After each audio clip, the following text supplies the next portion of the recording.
evening and welcome. At this time, I'd like to call to order the Planning Commission meeting of September 25th, 2023. For viewers watching at home, some members of the public may be participating via video or teleconference. Please stand and join me now in reciting the Pledge of Allegiance. Ready, begin. I pledge allegiance to the flag of the United States of America and to the republic for which it stands, one nation, under God, indivisible, with liberty and justice for all.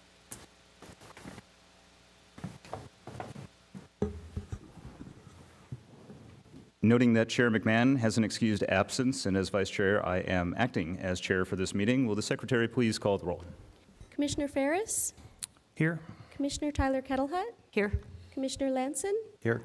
Vice Chair Link? Present. And Chair McMahon is absent. So moving on to written comments and announcements. Tonight we have with us Deputy Community Development Director Fabiola Zelaya Melliker. Are there any written comments, announcements, or continuances at this time? No announcements, except for the packet. We did receive some supplemental packet that has been distributed to the commission and posted containing written correspondence related to item 7A that will be heard later on today. Thank you. And now is the time for public comments for any items not on the agenda. Before I read the whole spiel, do we? We do not. No. Excellent. Moving on. Next up is the consent calendar. We have on consent the minutes of the September 11th Planning Commission meeting and the 2024 Planning Commission meeting schedule. Are there any comments? Any of my fellow commissioners have any comments or a motion to approve? I would move to approve the minutes.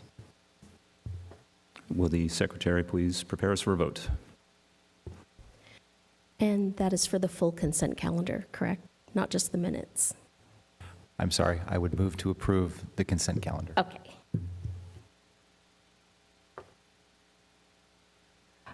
Commissioner Ferris? Yes. Commissioner Tyler Kettlehut? Yes. Commissioner Lanson? Yes. Vice Chair Link? Yes. Motion carries 4-0, Chair McMahon absent.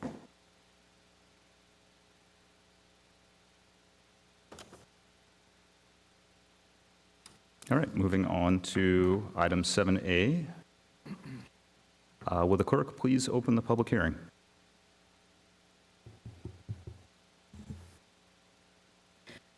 Hearing having been advertised as required by law is hereby open to consider agenda item 7A, proposed 24-unit apartment complex residential plan development RPD-2023-70019 and underground utility waiver 2022-70885-UUW. Find that the project qualifies for a Class 32 infill, Section 15332 categorical exemption under the California Environmental Quality Act, CEQA. To allow construction of a 3-story, 24-unit complex, including 3 very low-income affordable units on a .526-acre vacant site in the residential plan development RPD-15U zone. Combined total of 31 parking spaces proposed to serve the project, along with other amenities, including private and common outdoor space, grading, infrastructure improvements, hardscaping and landscaping, use of the density bonus law parking ratios, and 3 density bonus concessions to increase the maximum allowed height to 46 feet 8 inches, decrease the south side yard setback to 8 feet, and associated landscaping, and process the project as a courtyard building. Waiver of the Thousand Oaks Municipal Code, TOMC, to decrease the driveway and vehicular access to 26 feet of pavement width and associated landscaping to 1 foot, and 12 modifications to objective design standards for residential development of the TOMC, to decrease the courtyard building parcel width, increase the building depth, allow an alternative courtyard location, decrease the courtyard area, decrease the courtyard width, allow alternative residential entry access and clustering, allow alternative residential unit exterior exposure, increase the terrace finish level, decrease the terrace length, and allow an alternative ground equipment location located at 1730 Los Feliz Drive, the assessor's parcel number APN 670-0-192-190. The applicant is Gabriel Jones and Kevin Levine. Congratulations. And thank you. Now presenting on behalf of staff is Senior Planner Scott Kolwitz. Scott, take it away. Well, thank you very much, Commissioners, Chair, and members of the public. The project before you tonight is the project that our clerk just read into the record, and I'm not going to repeat that. But I also wanted to let you know that I'm joined here by other community development staff as well as our public works staff. So we'll be here to answer questions that you may have. And following my presentation, the applicant has their own short presentation. With that said, because this is a complicated project, I just wanted to let you all know staff's presentation is 29 slides long. We're just over about a minute a slide. I'm going to try to take us through that as quickly as possible, but at a speed that is digestible. So just wanted everyone to let you know that. And with that, here we go. So the applicant's request is that the Planning Commission adopt a resolution to find the project as exempt from CEQA and approve the project as just described. As mentioned in the title, an underground utility waiver application has been submitted, and it's referenced in the staff report, but it's actually not before the Planning Commission tonight.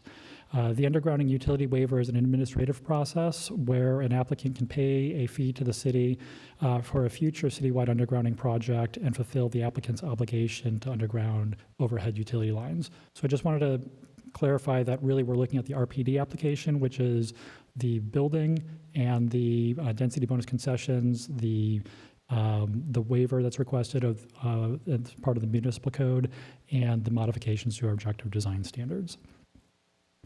So the project site itself is located on Los Feliz Drive, approximately 130 feet north of Thousand Oaks Boulevard. Los Feliz Drive and the property by extension, it doesn't follow cardinal compass directions. It's about a 45-degree angle. So for the remainder of this presentation, I'm going to refer to Los Feliz Drive as if in pretend it actually runs north-south, and the property in pretend runs east-west, so we can go ahead and communicate easier as we move through. The project site is just over half an acre in size. It's currently vacant. Existing two-story single-family residences are located to the north, and in addition, there's other multifamily projects around the corner from here and up the street that are all about 2 to 3 stories in size as well along the majority of Los Feliz Drive. Existing one-story commercial buildings and their parapets, which extend above that height, are located immediately to the south and east on Thousand Oaks Boulevard. So the topography of the site ascends from Thousand Oaks Boulevard up Los Feliz Drive. And in particular, the property that we're looking at rises 8 feet from north to south along the street. And then as it goes across the street, it's 17 feet is the rise. The neighbor directly to the north continues that rise 4 feet as you ascend Los Feliz Drive and 12 feet as you go across. If you go the other direction, down Los Feliz Drive, the property that is immediately to the south descends 8 feet from this property down to Thousand Oaks Boulevard. So we do have that stepping. A little bit further away, the property that's to the east of the subject site rises 22 feet from Thousand Oaks Boulevard to the rear of that property line.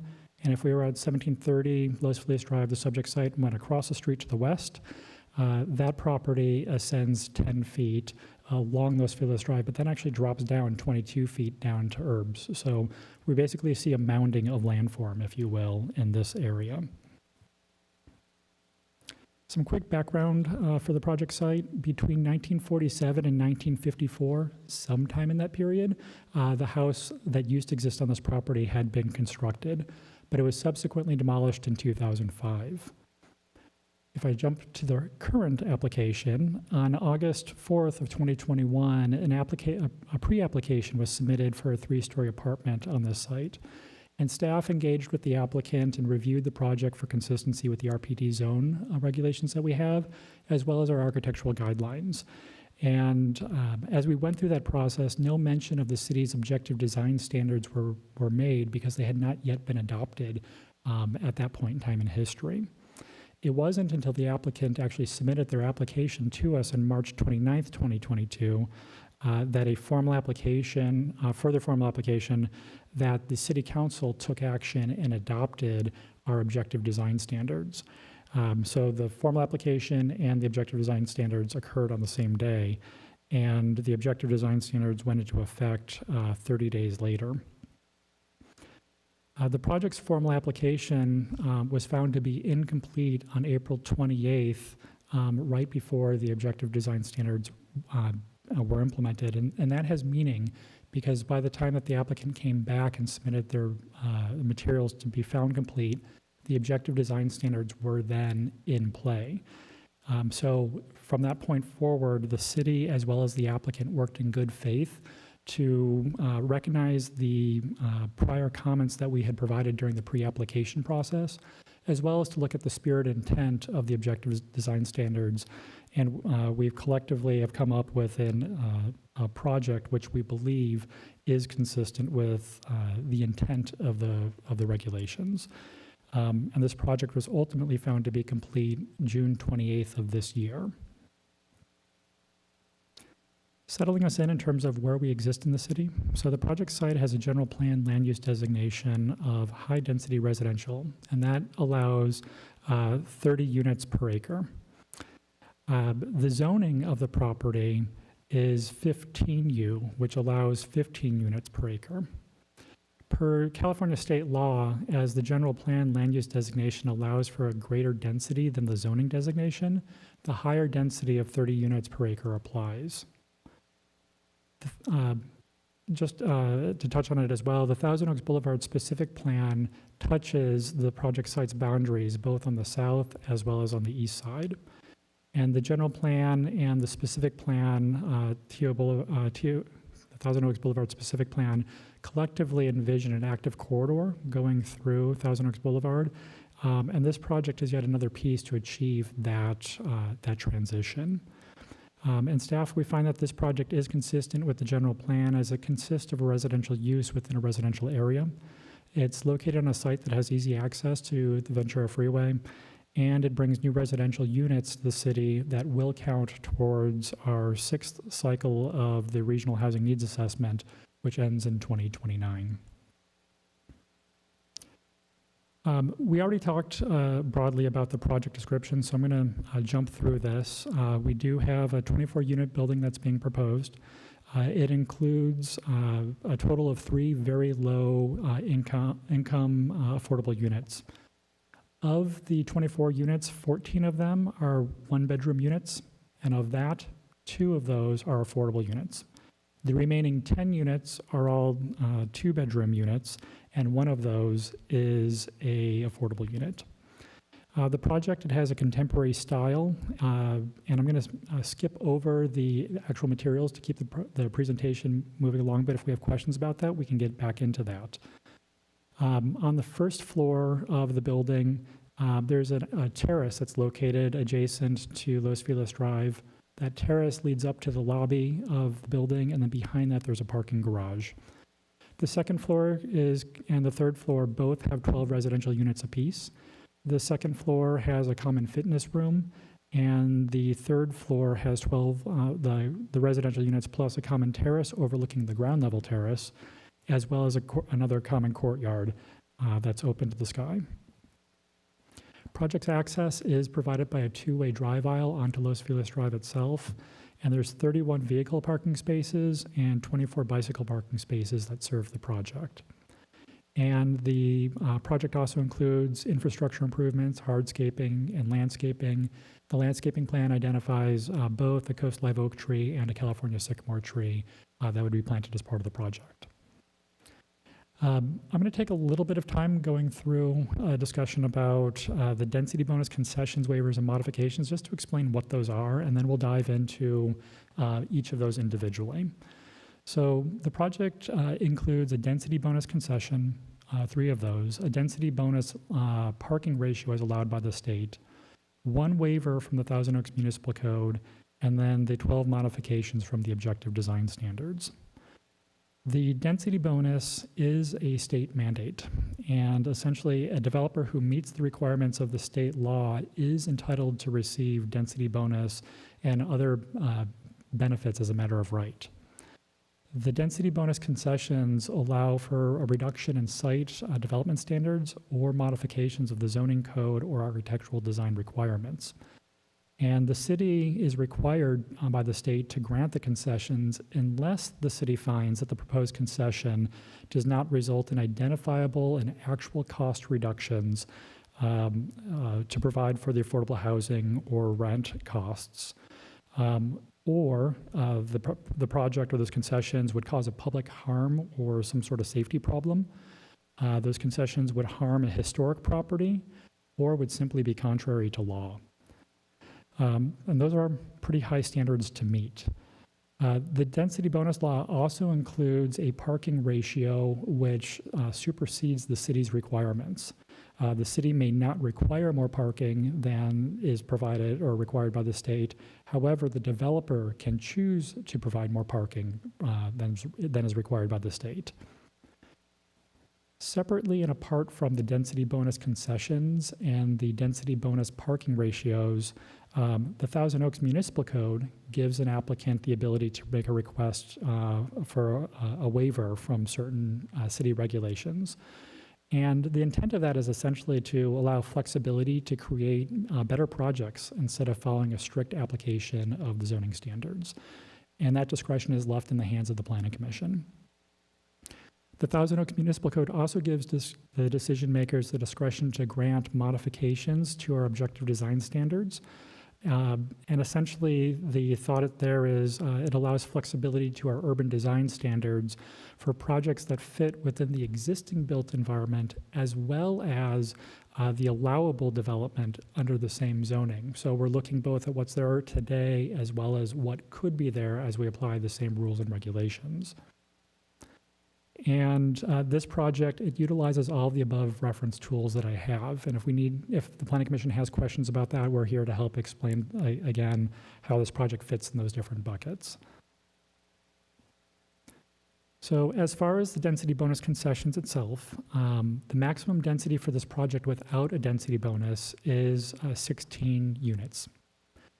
The project includes 3 units designated as affordable for households in the very low income category, which are incomes at or below 50% of the Ventura County area median income. And we had a typo in the staff report. We wrote 80%, and that was incorrect. It's 50%. So good job to the Eagle Eyes that spotted that.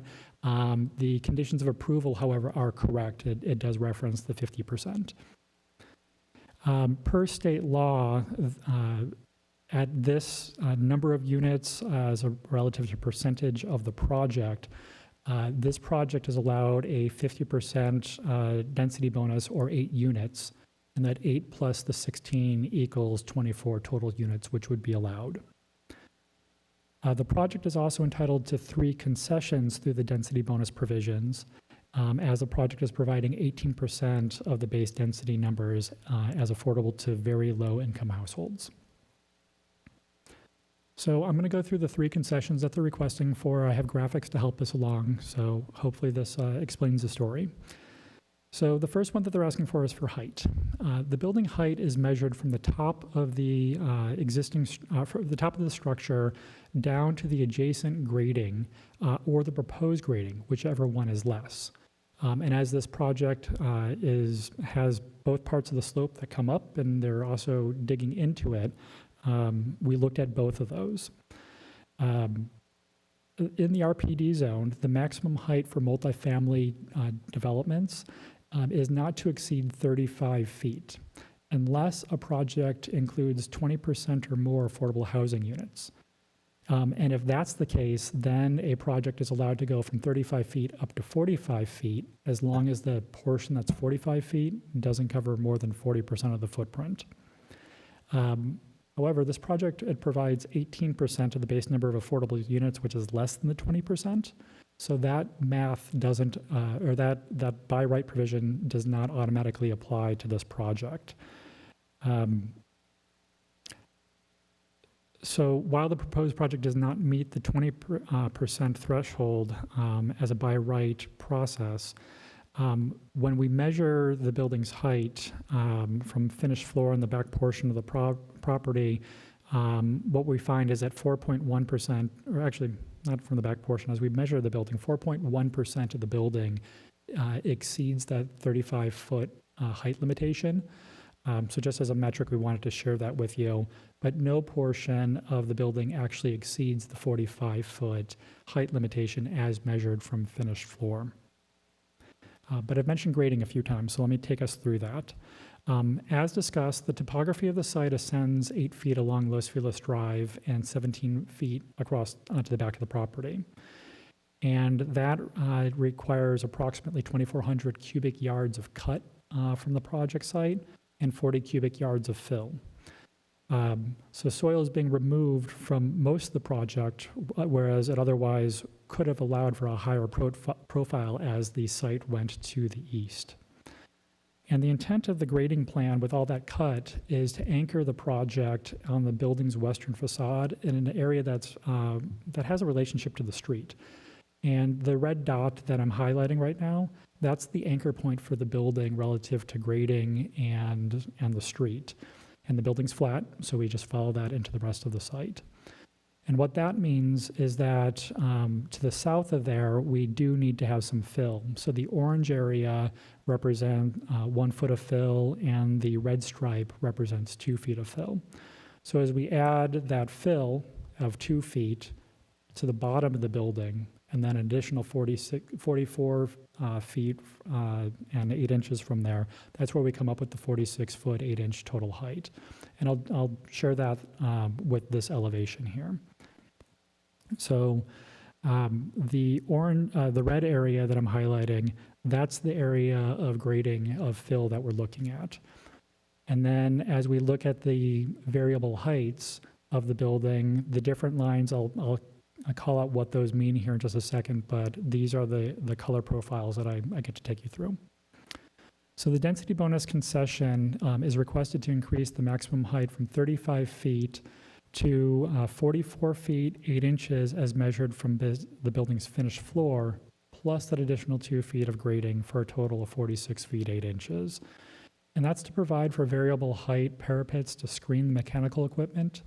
It's to enclose the stairways to meet the fire department standards, to have access all the way up to the roof, as well as generally just to provide architectural interest and articulation. The areas that you're looking at, again, that red area represents from 0 to 2 feet of fill in the triangle. And then the height of the building is, the 35-foot height is identified with that green line that the applicant would otherwise be required to meet without the concession. The variable height parapets reach 39 feet 2 inches, that's the purple lines, 41 feet 8 inches, that's the pink line, and then 43 feet 8 inches, that's the orange line. And as you can see, it's not a consistent line across the entire facade of the building. And the maximum height of the building is in the enclosed stairways, and that reaches the 44-foot 8 inches at the red line. And staff, we find that the proposed scale of the project is compatible with the development potential of the surrounding properties. The properties to the north could be developed with a building as tall as 45 feet applied with the same regulations. And the properties to the south along Tio Boulevard could be developed with buildings with a minimum height of 20 feet and a maximum average height of 50 feet. So in theory, this sort of streetscape on the top half of that slide could exist. And the applicant has requested the concession to increase the maximum height allowed to avoid decreasing the number of residential units, to avoid using an alternative and more expensive heating system or ventilation system, and to avoid having to come up with a different type of HVAC system that wouldn't otherwise be put on the roof itself. So moving from there, there was also a concession that was asked for the side yard setbacks. So these are our standards for the RPD zone, which includes measurable setbacks on both the front as well as the side yard setbacks, but it leaves it up to the discretion of the commission to determine what an appropriate rear yard setback is. So the table is shown, it shows that the project as proposed, it does exceed the minimum front yard and the minimum north side yard setbacks. But what's at question essentially is for the Planning Commission to grant a rear yard setback as specified here, and we'll go through that in a little bit, as well as a modified side yard setback. Instead of 15 feet at a minimum, it's requested to be 8 feet. The cumulative size of the side yard setbacks, the project is consistent with that requirement. So the required setbacks are shown on the screen with the red lines. The minimum side yard setback of 15 feet, again, is proposed on the north side of the building. This large setback does provide for a 26-foot wide drive aisle, landscaping, and it provides the building to be set back further away from the single-family residence to the north. And on the south side of the building, there's the 8-foot setback. And this reduced setback positions the building towards the commercial buildings to the south and the east, and it also includes a reduced landscaping component along the parking garage. The applicant has requested this concession to decrease the minimum side yard setback, to avoid decreasing the number of residential units again, to shift the building away from the north residence, and to provide required access for the fire department, and to keep the garage entry screened to the maximum extent practicable. Vines are proposed to be planted along the south elevation, so some level of landscaping would be provided on that particular setback.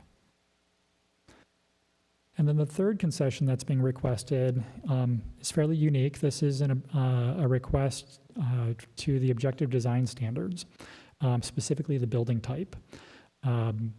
So the project, it does not fit into any single building type as identified in the objective design standards. It falls somewhere between our courtyard building, which basically looks for a centralized courtyard for the benefit of the applicants, as well as a stacked dwelling building, which has interior corridors, but then on the back of the building, there's a courtyard located to the very rear on a podium level. As the staff and the applicant worked together, we ultimately came to a joint conclusion that the intent of their project best fit the courtyard standards. And we've attempted to meet those standards as we revise the project. But the applicant has requested a concession to process the project as a courtyard building, again, although it's not completely consistent with the definition. The concession, in short, avoids completely reconfiguring and redesigning the project, and the applicant has shared various designs with us to show that that would indeed reduce the number of units if we had to go down that process. The state density bonus parking ratios for a multifamily apartment are shown on the screen here. Essentially, 1 parking space is required for a 1-bedroom unit.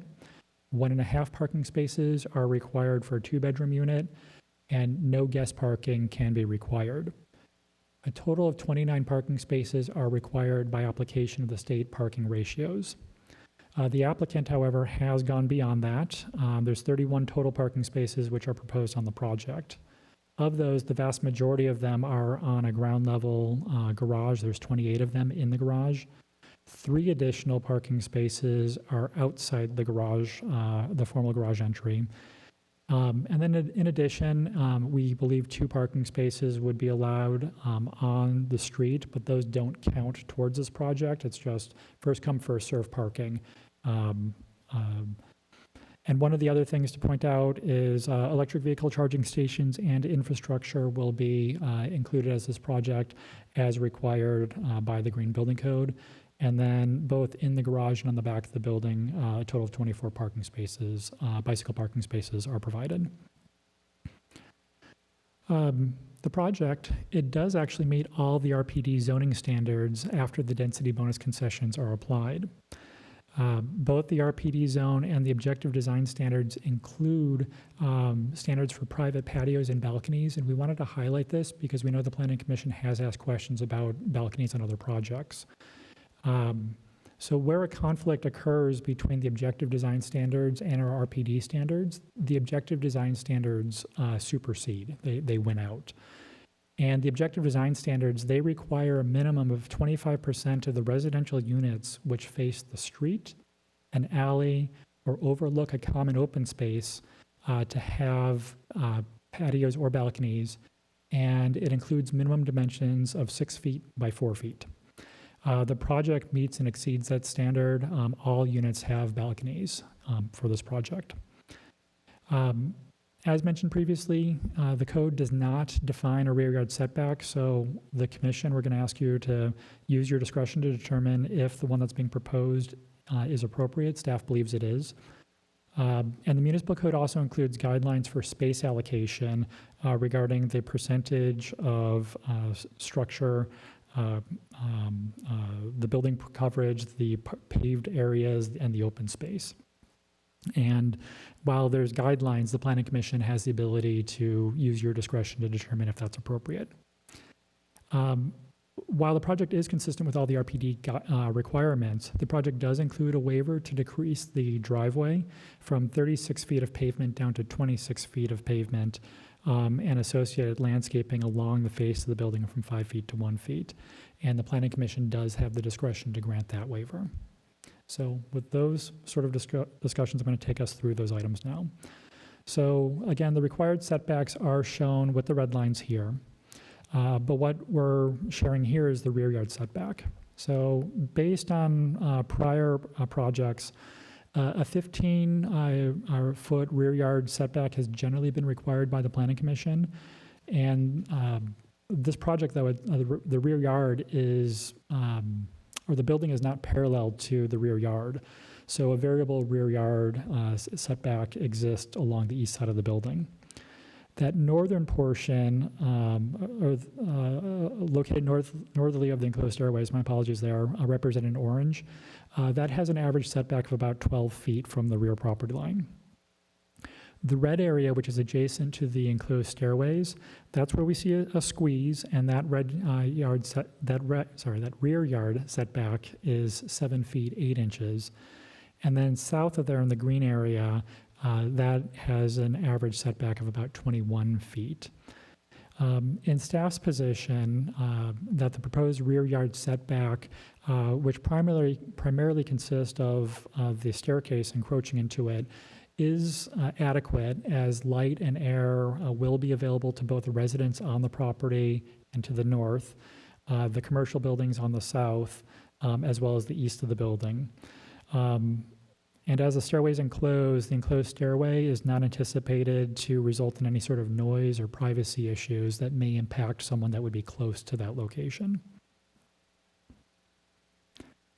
As far as the space allocation, this slide includes the guidelines as well as what's being provided by this project. Although 50% of the structural coverage exceeds the stated guidelines, 23% of the site is going to be paved, which is slightly less than the guidelines. The amount of open space that's being provided on the ground level that's open to the sky is less than what the guidelines calls for. The common open space on the project's third floor, including the terrace to the front of the building, as well as the courtyard in the middle of it, that's not included in our open space calculation, because again, this is looking at stuff that's on the ground and open to the sky. But if we included those within the open space calculations, we would have 23% open space. Due to the site constraints and the number of affordable units being provided, staff finds that the proposed space allocation is acceptable.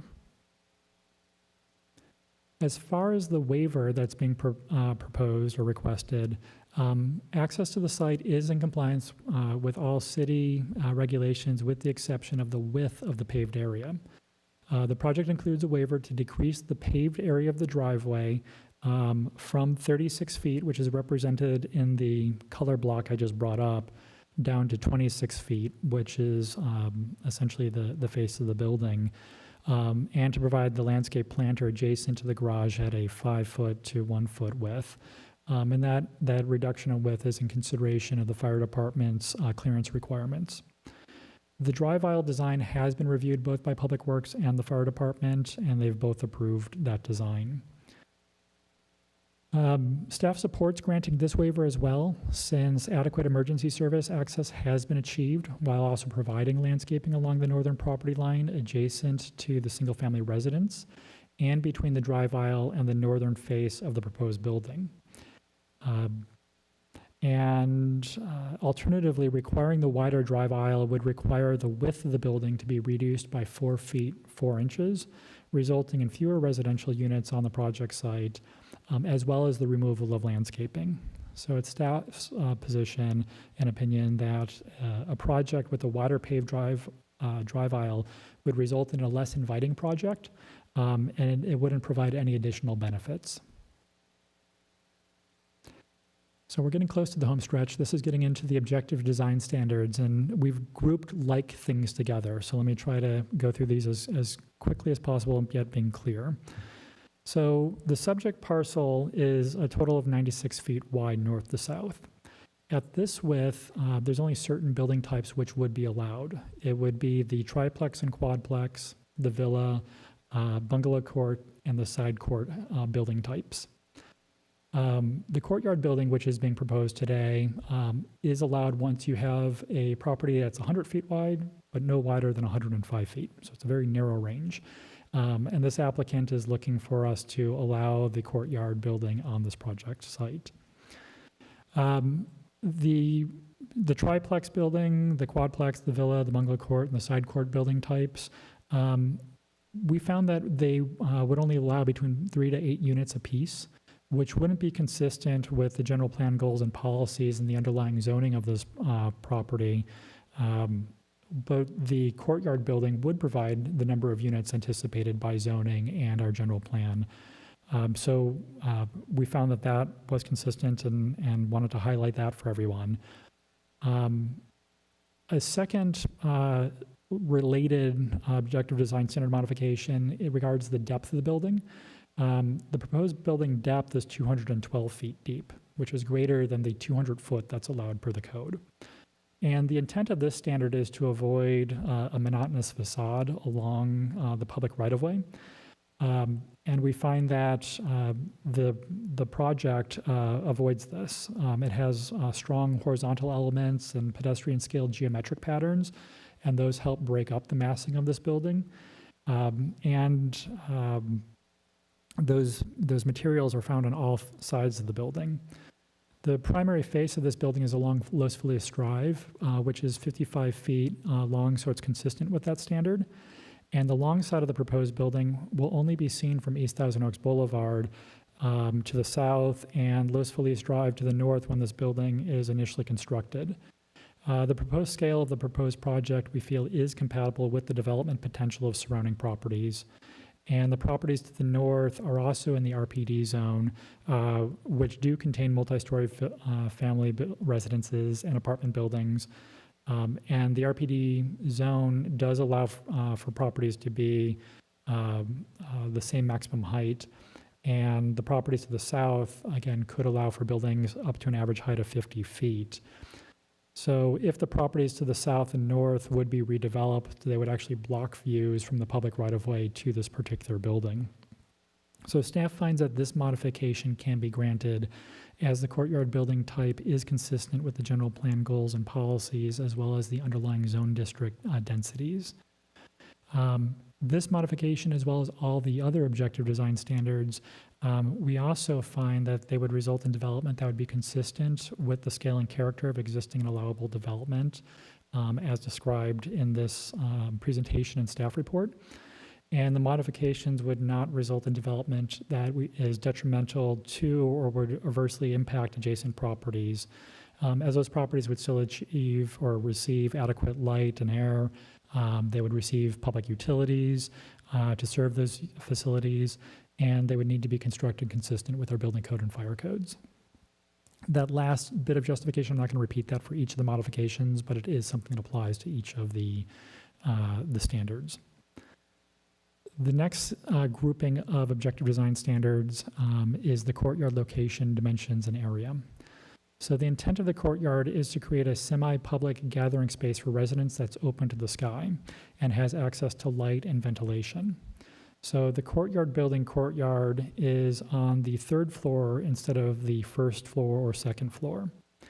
And a courtyard that's located on the third floor does not have to be as wide as something on the bottom to allow for light to penetrate all the way down to the first or second floor. So consequently, the courtyard that's proposed to be 36 feet wide instead of 40 feet wide, we find that to be adequate for this particular project. Courtyard buildings also may contain one or more courtyards, and those are supposed to collectively equal 15% of the lot area. So in this project, that would just be north of 3,400 square feet. This project, it includes the one single courtyard that I have highlighted on the screen in red, and the size of that is 895 square feet, or 3.9% of the lot size, which is less than 15%. However, the project is designed with multiple common semi-public gathering spaces throughout the building. On the top floor, some of them are open to the sky, and then there are common open spaces as you get further into the building. And if you add up all those different areas, we collectively have 14.7% of the common open spaces, those common areas, provided on the site. So staff finds that the modifications can be granted as the multiple common spaces meet the objective design standards, intent to providing semi-public gathering spaces, while acknowledging that only a portion of these are open to the sky. They all have access to light and ventilation. In addition, we have an access modification request. So the intent of the courtyard building is to create residential units which are visible from common areas and or the street. And residentials without habitable space on the first floor must be accessible by a stairway that can't be enclosed. It has to be either open or covered. And those stairways can only access a maximum of 3 units apiece. Essentially, you start getting this clustering effect around the courtyard. And the courtyards and other common areas need to be connected by a paseo or a zaguan, which are 2 architectural terms. A paseo essentially is a pathway that's open to the sky. A zaguan essentially is a hole in the building that you would walk through, but it's a common path, if you will, from one common area to the next. And the project's access in this case is more akin to the stacked dwelling building. And that access is through a common lobby directly accessible from the street that has interior circulation on enclosed corridors. And those corridors are limited to a length of 60 feet if it has doors on one side, or 100 feet if it has doors on both sides. And the project that we're looking at includes residential entries that are visible from the common areas, but they're not visible from the exterior. All of the residential units and the common areas are accessed by the enclosed pedestrian corridor, stairs, and elevators, and none of them are clustered in small groupings. To give some quick metrics here, the double loaded corridors exceed 100 feet each, but if you measure it from the common courtyard or the fitness area, it's 70 feet going to the east or 90 feet going to the west. So there is some level of consistency with that. Staff finds that the modifications can be granted in this instance due to a design hardship as allowed in your findings related to the pre-application direction that had been provided to the applicant prior to the adoption of the objective design standards. While the project as designed does not comply with the courtyard building access requirement, we think that it's coming as close to the spirit of providing that access and having that access visible from those common areas. Final 2 that we're getting into, the courtyard building residential units are required to be open and exposed to the outdoors on 2 sides and exposed through operable windows, doors, porches, and balconies. The intent essentially is to provide visual connections between the residential units common spaces, and the street. And additionally, it's to enhance cross-ventilation of the individual units. The proposed project only includes a total of 4 units, which are exposed on 2 sides. And those are the items I'm circling on the screen right now. All of these are the corner units on the north side of the building. The remaining dwellings are all inline units that only have exposure on either the north or the south side of the building.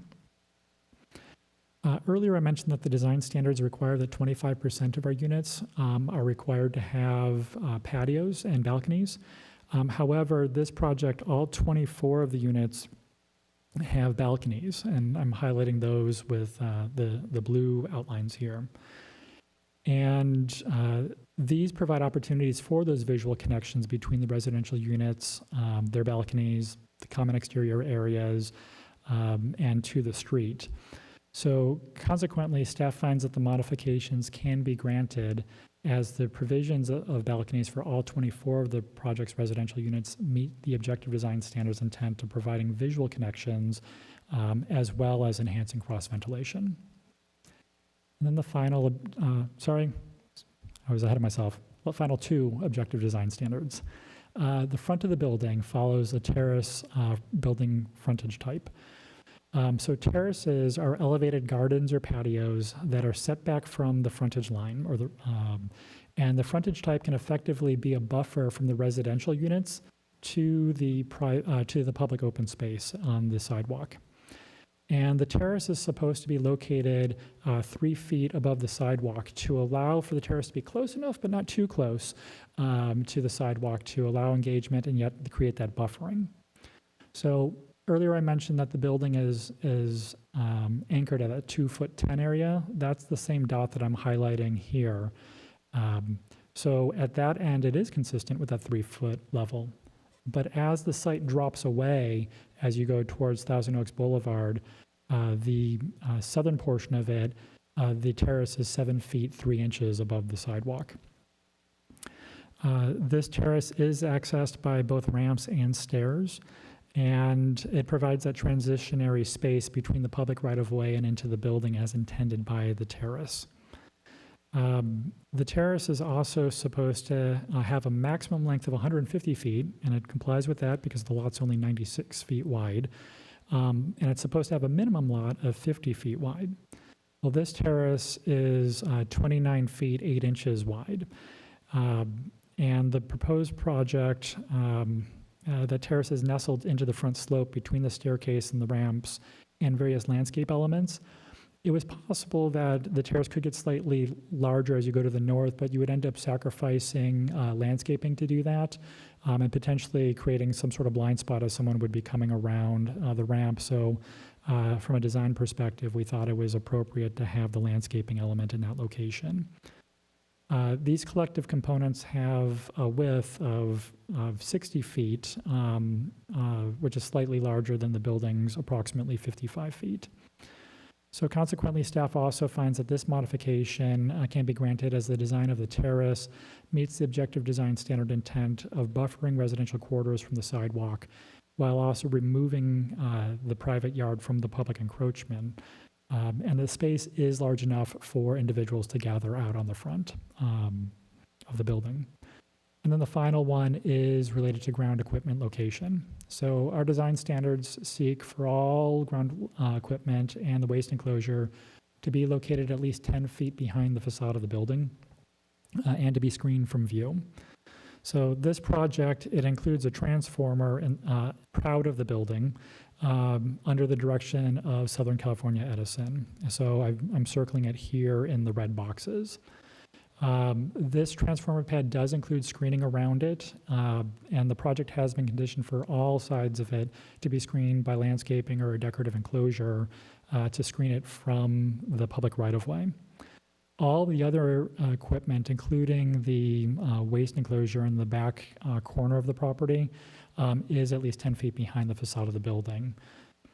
Consequently, staff also supports this modification because utility screening meets the intent of the objective design standards of screening equipment from the public view. on the home stretch here. So the applicant is proposing to install some retaining wall systems along the northern property line. And I'm highlighting this in purple. This might be a little bit hard to see on the screen. There is a condition of approval that we have that the walls are not to exceed 6 feet of exposed height each. Essentially, it runs along the northern property boundary itself, and then as we get closer to the trash enclosure, there's a double wall with some landscaping between the two of it. There is an existing retaining wall on the property to the south, and the building adjacent to this property on the east also forms as a retaining wall in its own right. And this project has been conditioned to reinforce the walls in coordination with the neighboring properties as needed, subject to the city's, the planning review, the building review, and our public works review as they're looking at the grading plan. In addition to on-site grading and the development of those retaining walls, there are overhead utility lines located adjacent to the project's frontage. And in particular, the pole on the east side of Los Feliz would be undergrounded, as well as 3 poles on the east side. The project includes a condition of approval requiring all of these to be undergrounded, either as part of construction, or as previously mentioned, there's an underground utility waiver that the applicant could pay a fee, and then the city would take care of undergrounding as we go into the future. In terms of traffic impacts, we did analyze the project for our thresholds and found that the project would only have a total of 12 PM peak hour trips, which is less than the 100 PM peak hour standard that we have to require the traffic study or a VMT analysis. So no additional studies were needed. However, the project will be conditioned to pay the fees associated with our traffic mitigation. In terms of public correspondence and outreach, we did post all the required application and hearing notices. The notice of application was posted on May 25th. The notice of hearing was posted on September 11th. Since posting both of those, we have received various phone calls asking about the project. They primarily concerned individuals with parking in the public right-of-way, privacy walls, fences, and just general development impacts. Since the publication of the staff report, we did receive one communication that was included in the supplemental packet today, and one communication was included in the staff report as an attachment. Both of those supported the project as submitted. So in conclusion, we find that the project is consistent and meets the intent of the city's general plan, city standards, our codes and policies. We find that the proposed design and site layout integrates well with the site's surrounding development. Staff supports the requested density bonus parking ratios, our density bonus concessions, the waiver that's requested of the municipal code, and the modifications to the objective design standards, given the site constraints, given the design hardship, given that they're compliant with life and safety regulations, consistent with the intent of our regulations, and so on and so forth. So based on that analysis, our recommendation is that the Planning Commission find that the project is categorically exempt from CEQA, and to adopt the resolution to approve the RPD permit as requested. So with that, thank you for bearing with me. And as you have questions, my team and I are here to answer any questions for you. So thank you. Thank you, Mr. Kolwitz. I turn it over to my fellow commissioners for any questions or comments of staff. And seeing as how Commissioner Ferris looks awfully lonely over there, why don't we start with him? Thanks for letting me join with all of you today. So thank you so much for the presentation. It was detailed, long. There's lots of conditions, and I think you went through all of the things that we're working through here tonight very well. So thank you so much for that. There are a few, I did follow up with some comments that you were kind enough to be able to provide some some responses to. I wanted to call some of those things out just to clarify that I'm having the right understanding of it. So the building, one of the concessions is the building height regulations that we have on the books that says for this particular zone, it's 35 feet. They don't meet the specified by right condition to go to 45 feet because of they don't meet 20% of the affordable units on there. Is that correct? Commissioner Ferris, that is correct. Okay.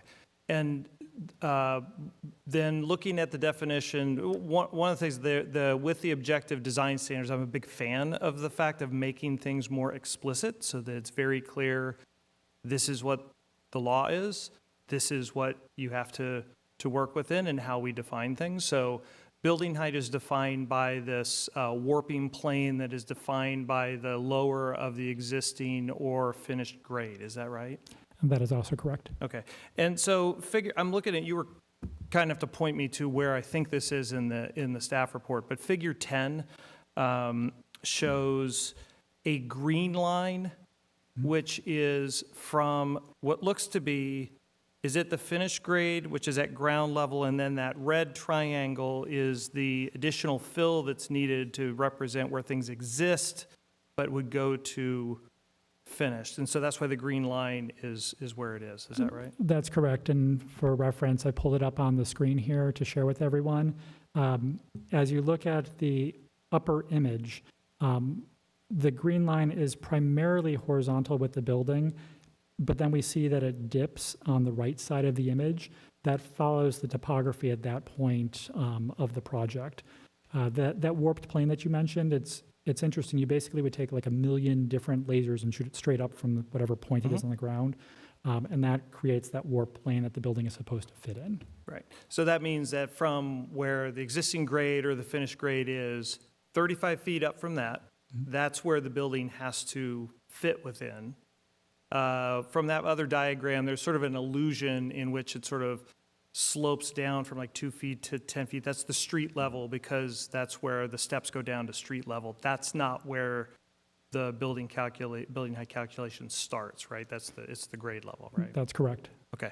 And so given that it's 35 feet and everything also has to fit within that, there is the definition of building height specifically talks about, unless it's in the exceptions in the code, it all has to fit within it. No parapets, no, anything else. Is that right? That is correct per our code. As requested with this application, the density bonus concession or a waiver would allow them to apply a different standard. But Right. They're effectively saying that code right there with the 35 feet, that's one of the concessions I want. Is that Correct. right? Okay. And we're looking at the final building height for this 46 feet, 8 inches. That's correct, and that's including that 2 feet in that one corner for the grading. Okay. And so if I did the math right, that's roughly 33% higher than the 35 feet that we have. I didn't calculate that, but I'll take your word for it. Okay. So thank you for just kind of walking through that, just so that we know how that's. Actually, I have one question on it. So does this mean, for example, I know in this particular case that we have a project plan in front of us at 46 feet, 8 inches. But does this mean that if there are future density bonus projects, someone could come before us and say, basically that building height one, we want that one to be the concession, meaning we have no building height limitations? In a theoretical world, we could have that conversation. But what I would say is the state does give us the ability to point back to reasons for a city to say no. Okay. So essentially what it comes back to is we would look to see if what they're requesting actually reduces the cost of the project or allows the number of units that they're looking for. It's a financial consideration as part of it. There are other thresholds where we could say no. For instance, if there was a historic building that was being damaged by a concession, then that could be a reason to say no. There are a couple of different provisions that are built in there, but the onus falls on the city to say, no, we can't support this concession. If the city cannot provide that justification, then we have to approve the concession. Okay.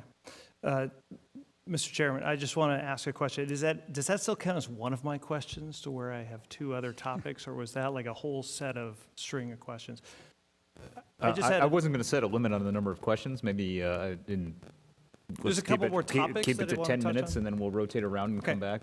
I think it'd be pretty straightforward. There were just a couple other items that I had called out. So one of the reasons why we're here is because the zoning was placed at 15 units per acre. General plan designation states that it's between 15 and 30. In viewing this, especially with the sense of trying to be objective with how we do this, 15 units per acre and fitting within that, and getting a project to also then fit within the general plan range designation 15 to 30, you would have to be exactly 15 units per acre for a project, which means it's probably not very likely that they can be consistent with each other and still provide the opportunity for them to build a project consistent with both the zoning and the general plan. Yeah, so Is that a fair read? I would put it slightly differently. And so how I would look at this is state law continues to evolve. We've been on a treadmill of state laws coming out 2017 going forward, trying to encourage all sorts of different developments, especially as it relates to affordable units. So there's an old law that dates back to the 1980s called the Housing Accountability Act that essentially puts forward a very traditional hierarchy where we look at the general plan designations and densities and the zoning code essentially implementing the general plan. And the Housing Accountability Act basically says if there's a conflict between the general plan and the zoning code, the general plan wins out. And you almost have to read consistency or inconsistency almost in the negative, that the state forbids us to find a project inconsistent if it's consistent with the general plan. But, you know, so I hope that made sense. The other way, the other thing that's changed as the years have gone on is the density bonus law has been modified several times in the last handful of years. And the density bonus regulations at the state explicitly gives language that as cities and counties implement projects that have a density bonus request, we are to read that as liberally as possible to create the maximum number of units as that code can be read. And through those series of laws, the state code, the way it reads today, is if you have a zoning provision, a density, a specific plan, or a general plan where the zonings, where the densities are not aligning, the one that provides the greatest number of units shall prevail. So in that case, even if the zoning has a higher number than the general plan, this isn't the situation that you're bringing up, but just for how the laws work. If it was the reverse scenario, if the zoning said 30 units per acre, but the general plan said only 15, for a density bonus project, the 30 units per acre would apply in that scenario. And again, the state looks at it in the reverse, that if a project is consistent with one of those set of regulations for a density bonus project, the local agency shall not find it inconsistent with those set of regulations. So that would, sorry that was a very technical answer. I'm just wanted I think to there's a lot pause. of nuance in this as well. Yep, if I And may, I actually don't want to belabor the point. Okay, this will be really quick, just because I want to be specific for this particular project, because it is important. And good evening, commissioners. So Mr. Kolwitz is correct. He's basically citing the density bonus law that we have, and as we all understand, but this is just another example of a very specific change to the density bonus law in the last few years that talks about the fact that if you have different ranges or a different number for the density, you take the highest one. And in this case, it's under 65915 of the government code, and he's actually citing, I think it's 06, subdivision 06. But basically what and HCD, the state agency, has been very clear in other jurisdictions about this issue. And so for this project specifically, because it is a density bonus project, it is very important for you to understand and for the public to understand that this is a 30 unit per acre project. That's what they have. And so based upon that, that's where we get the 16 units based upon the size of the parcel.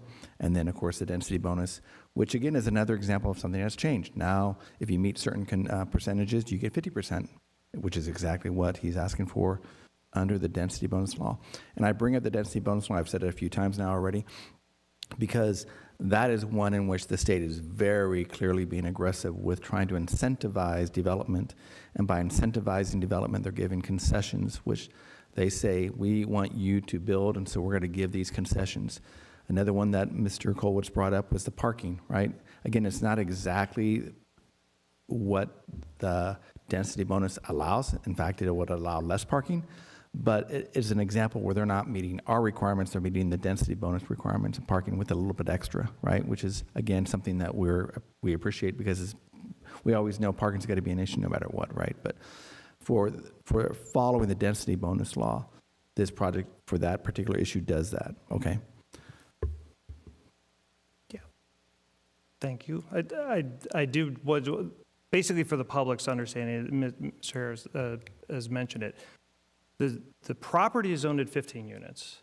Because of the density bonus law, its applications, its judgment of inconsistency, you go with the general plan maximum. That's why we're at 30. That's a 100% increase from what's expected on the zoning.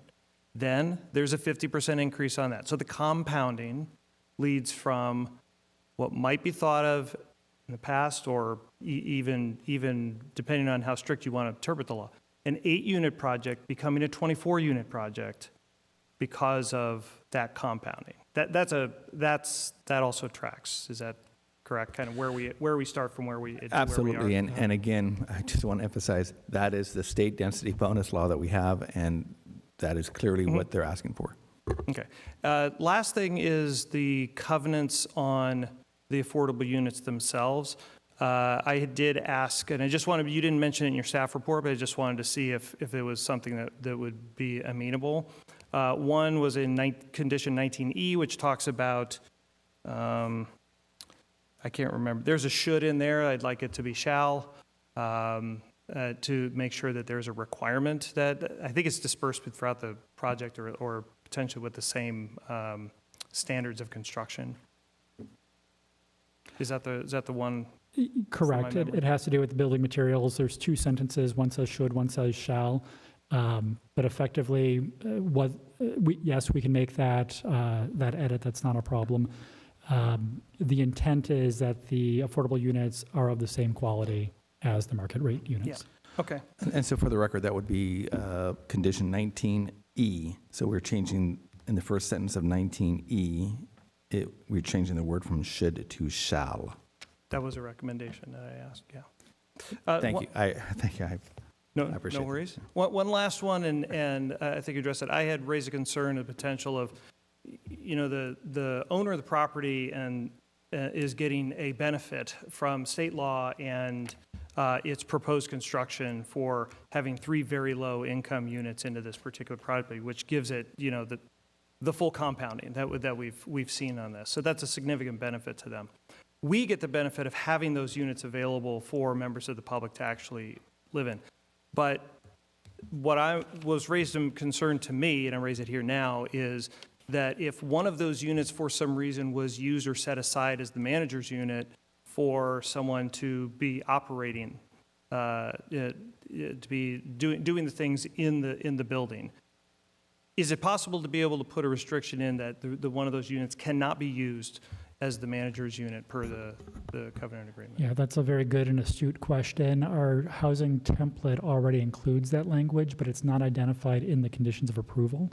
So we could add a sentence into that same condition that Patrick just mentioned, condition number 19, a new number that is effectively, if that's the pleasure of the Planning Commission, would say the manager's unit is to be set aside for occupation by an on-site manager.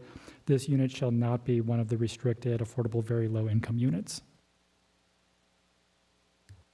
Thank you. That would, if staff is acceptable with that, I think that addresses my concern. Yes, we are. And I'm done. Thank you, Commissioner Ferris. Commissioner Tyler Kettlehead. Couple points of clarification, and Mick, thank you for that, because I think sometimes the public doesn't understand where we have discretion and where we don't have discretion. And Patrick, thank you for explaining that, because now we understand a little bit more sometimes why we don't have discretion with some of these projects. So, Scott, I have a quick question about the undergrounding of utilities. So here you've indicated that that was one of the conditions, but that they can apply for the underground utility waiver, and they have, is that correct? Yes, both of those statements are correct. Okay. So when you're undergrounding the utilities, and say they're paying this 110%, to do that, it goes to the city. Is that applied to this particular project, or is that just on some other project that's in the city? So I'm going to turn over to my colleague, Mr. Bussell, over here for their Public Works Department to explain that. Good evening, Planning Commissioners. My name is Brad Bussell. I'm in the Public Works Department. The City Council has designated certain projects for undergrounding, so if they choose to cash out this project and the Planning Commission approves that, this would go into a fund, an overall citywide fund, and then that would go to any citywide project that's on the City Council's priority list. Now, if shortly thereafter, we would have someone that would come right up the street and decides to underground, and we still have those funds available, then we could use those funds for this area to underground the whole stretch.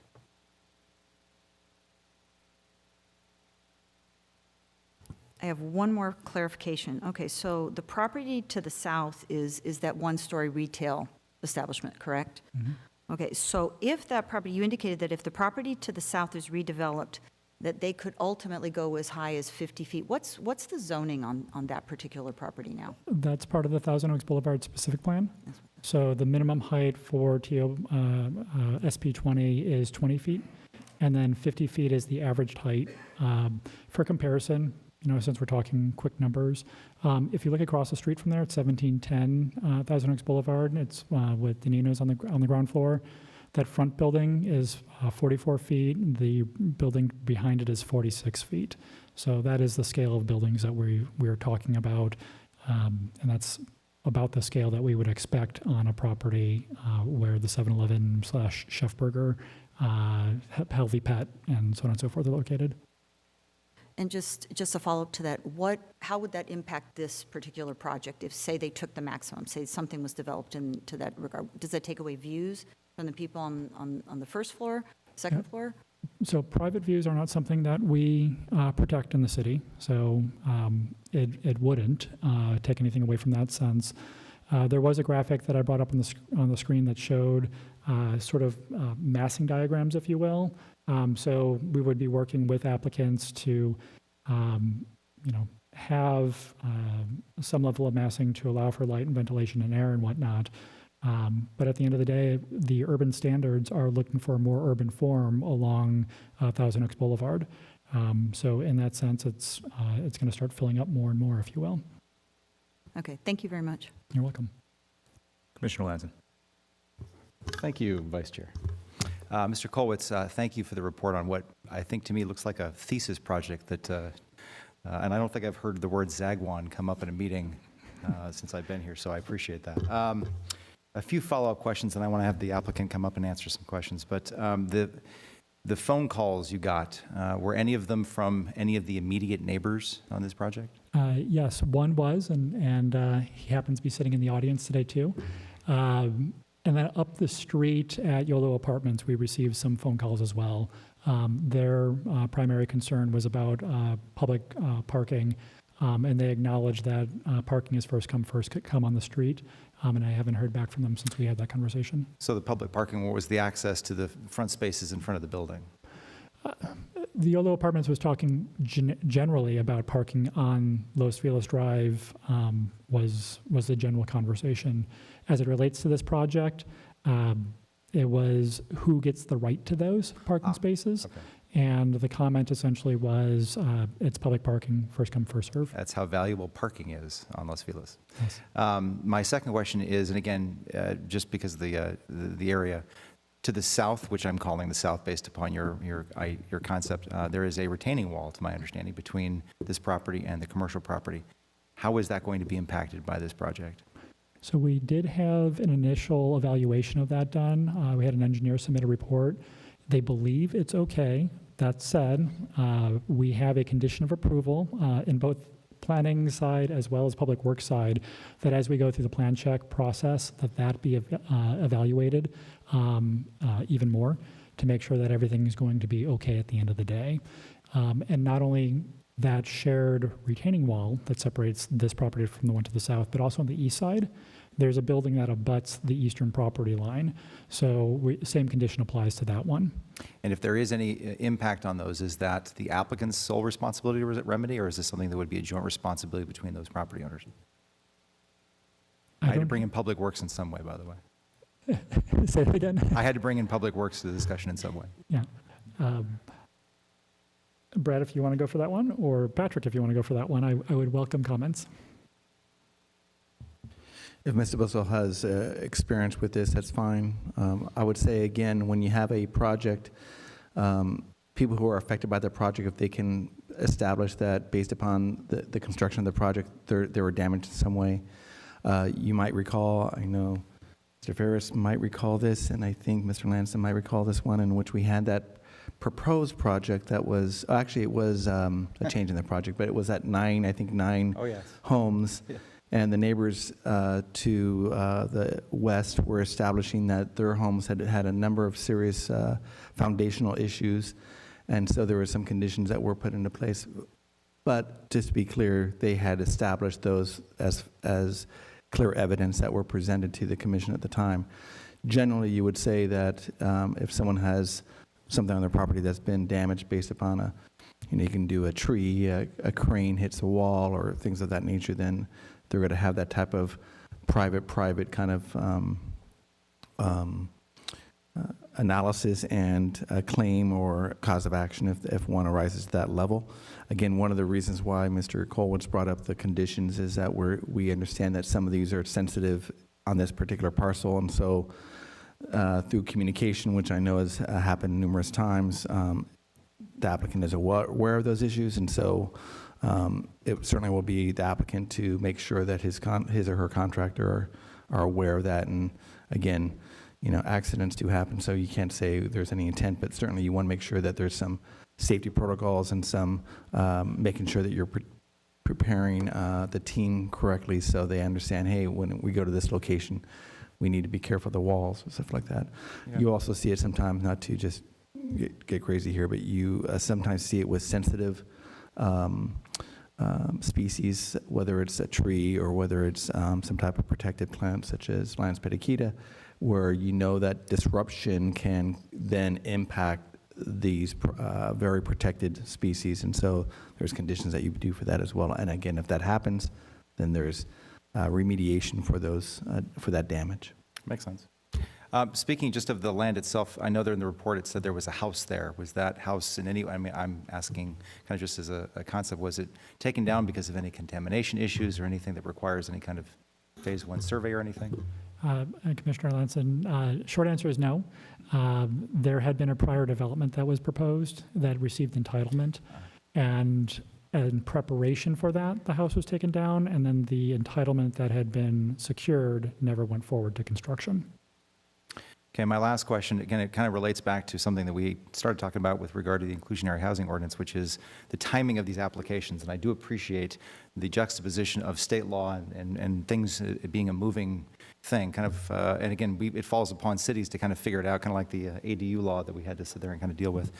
So the reason why the objective standards applies here is because while their application was in, it was found to be non-conforming or not sufficient, and ultimately then the new laws would then apply by virtue of their new or revised application. Would that be accurate? Yeah, and the one nuance that I would throw in that is the objective design standards, those were local rules that we had adopted, but encouraged by the state or mandated by the state, depending on how you want to look at it. That's what we were told, yes. Yeah, well,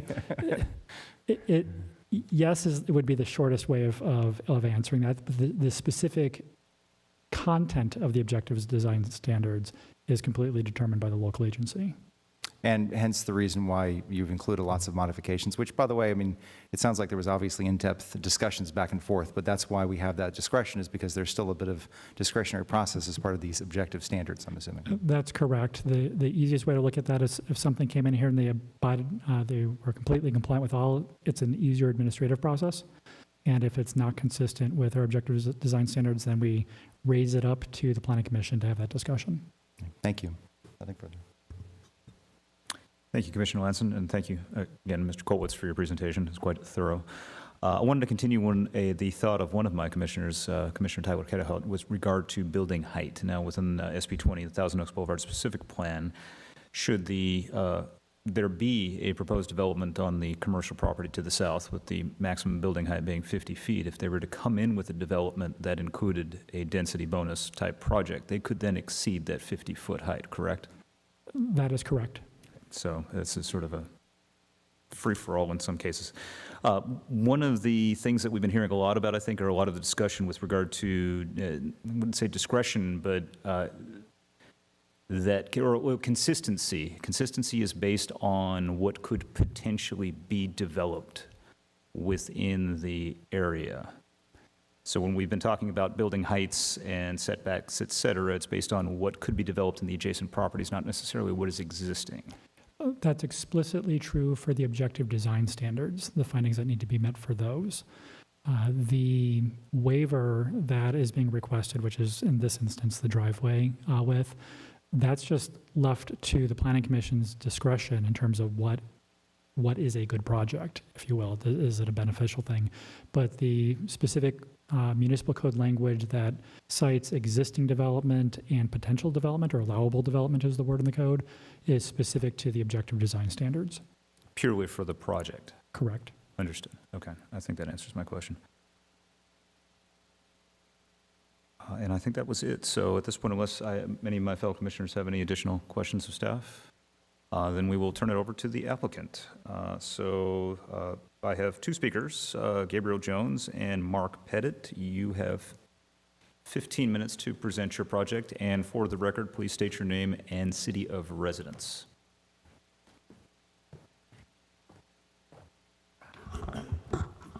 Mark, I'll be your clicker. Just tell me when you want me to advance the slides. Great. Good evening, Chair, Planning Commissioners. My name is Mark Pettit. I'm with Lauterbach and Associates Architects in Oxnard. And with me are the owners and one of our other main architects on the project, Everett Schofield. So we're very happy to be here tonight. And we sincerely wanted to thank Scott and city staff for working with us over the last 3 years. We got caught in a little bit of a timing here where we started the project not knowing that there were objective design standards, submitted the project, and then a month later they went into effect. So we appreciate the city working with us to come up with a project that could be built. It's the intent of our clients to build the project. So in order to build the project, we need to make sure that it's able to be built, so it's economical. The intent is to design and to build a very upscale project, even though we do have the 3 very low units. Those will be built to the exact same standards as everything else in the project. The project does have amenities. We think for a small project like this, pretty good amenities distributed throughout the building, first, second, and third floor. We wanted to make sure that all the units had the storage, the large decks. Of course, it's an elevator serviced building. And of course, fitness center and other amenities, including barbecues, fire pit, and so on and so forth. Our building is all electric. We designed to LEED Silver standards and follow all the Cal Green energy requirements. And there were some questions in regards to the height. The area above the 35 feet are parapets to screen our extensive solar panels that we'll have, and our mechanical and our water heaters and everything else that are on the roof. Also, we have an actual stair that goes up to the roof area. So for maintenance of solar panels and all that, you don't have to go through a roof hatch. So that contributes to the heights of the parapets. So the screening and then the access point that was shown on the slides. So I wanted to make that pretty clear. And we try to err on the side to having enough parapet to screen everything. So it's impossible to see anything on the side. So that's really kind of our design intent with that.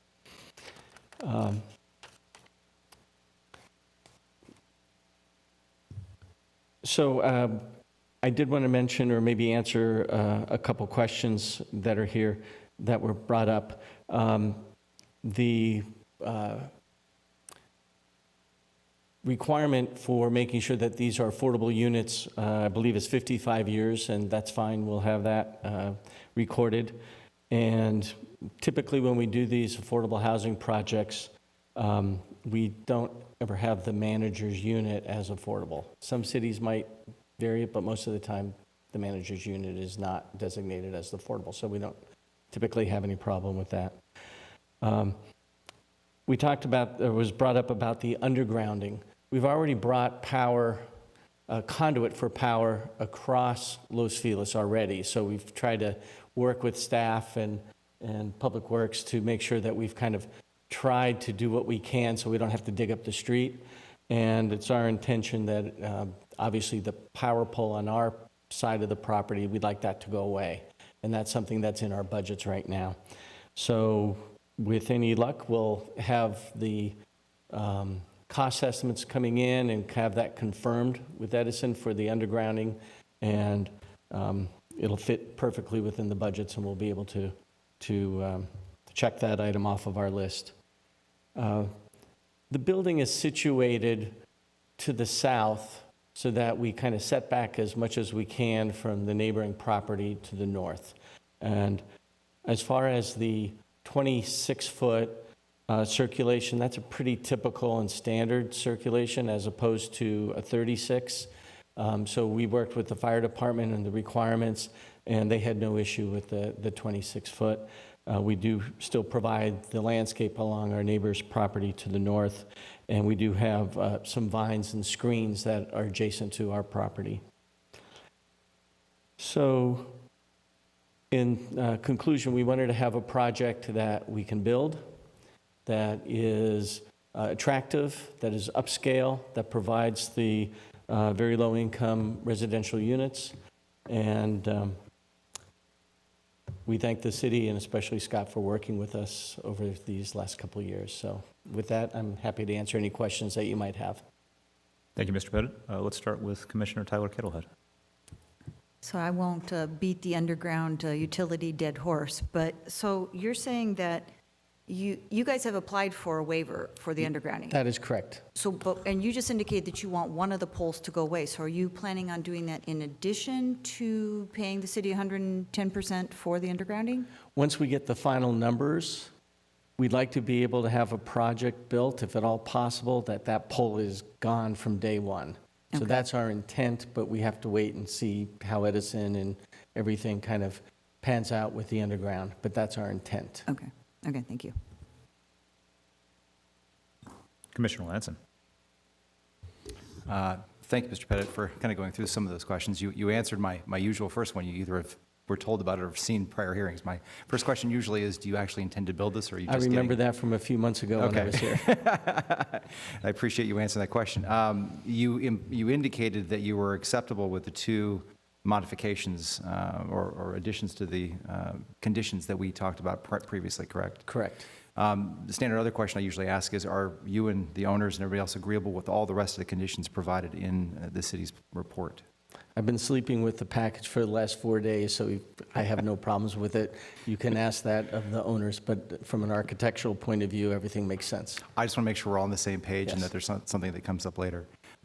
You heard my questions with regard to the retaining wall. Had you investigated the retaining wall at all? Right. The owner had hired a structural engineer that went through and did some fairly, I thought, pretty good analysis of that, taking in conjunction the soils report that we had done and the options of how our foundation system could be done for the building, and we have a few options that can work out pretty well that we think will fit in and work well. We have two different situations, as you know, on the south and then on the east side. So they're a little bit different, but they should work pretty well, especially with the grading that we're doing to lower the pad and to kind of keep everything as low as we can. My other question was in terms of communicating with neighbors. Apparently, there may be one here later, but had you had any communications with any of the direct neighbors to the area? We assign that to our client, and I think Gabriel can answer those questions. If he can? Okay.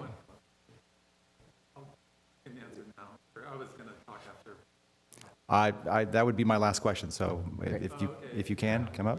You have to come up to the mic. Thank you. I'm sure the Vice Chair will say, please give us your name and city of residence. Good evening, Commissioners. Gabriel Jones, resident of Thousand Oaks.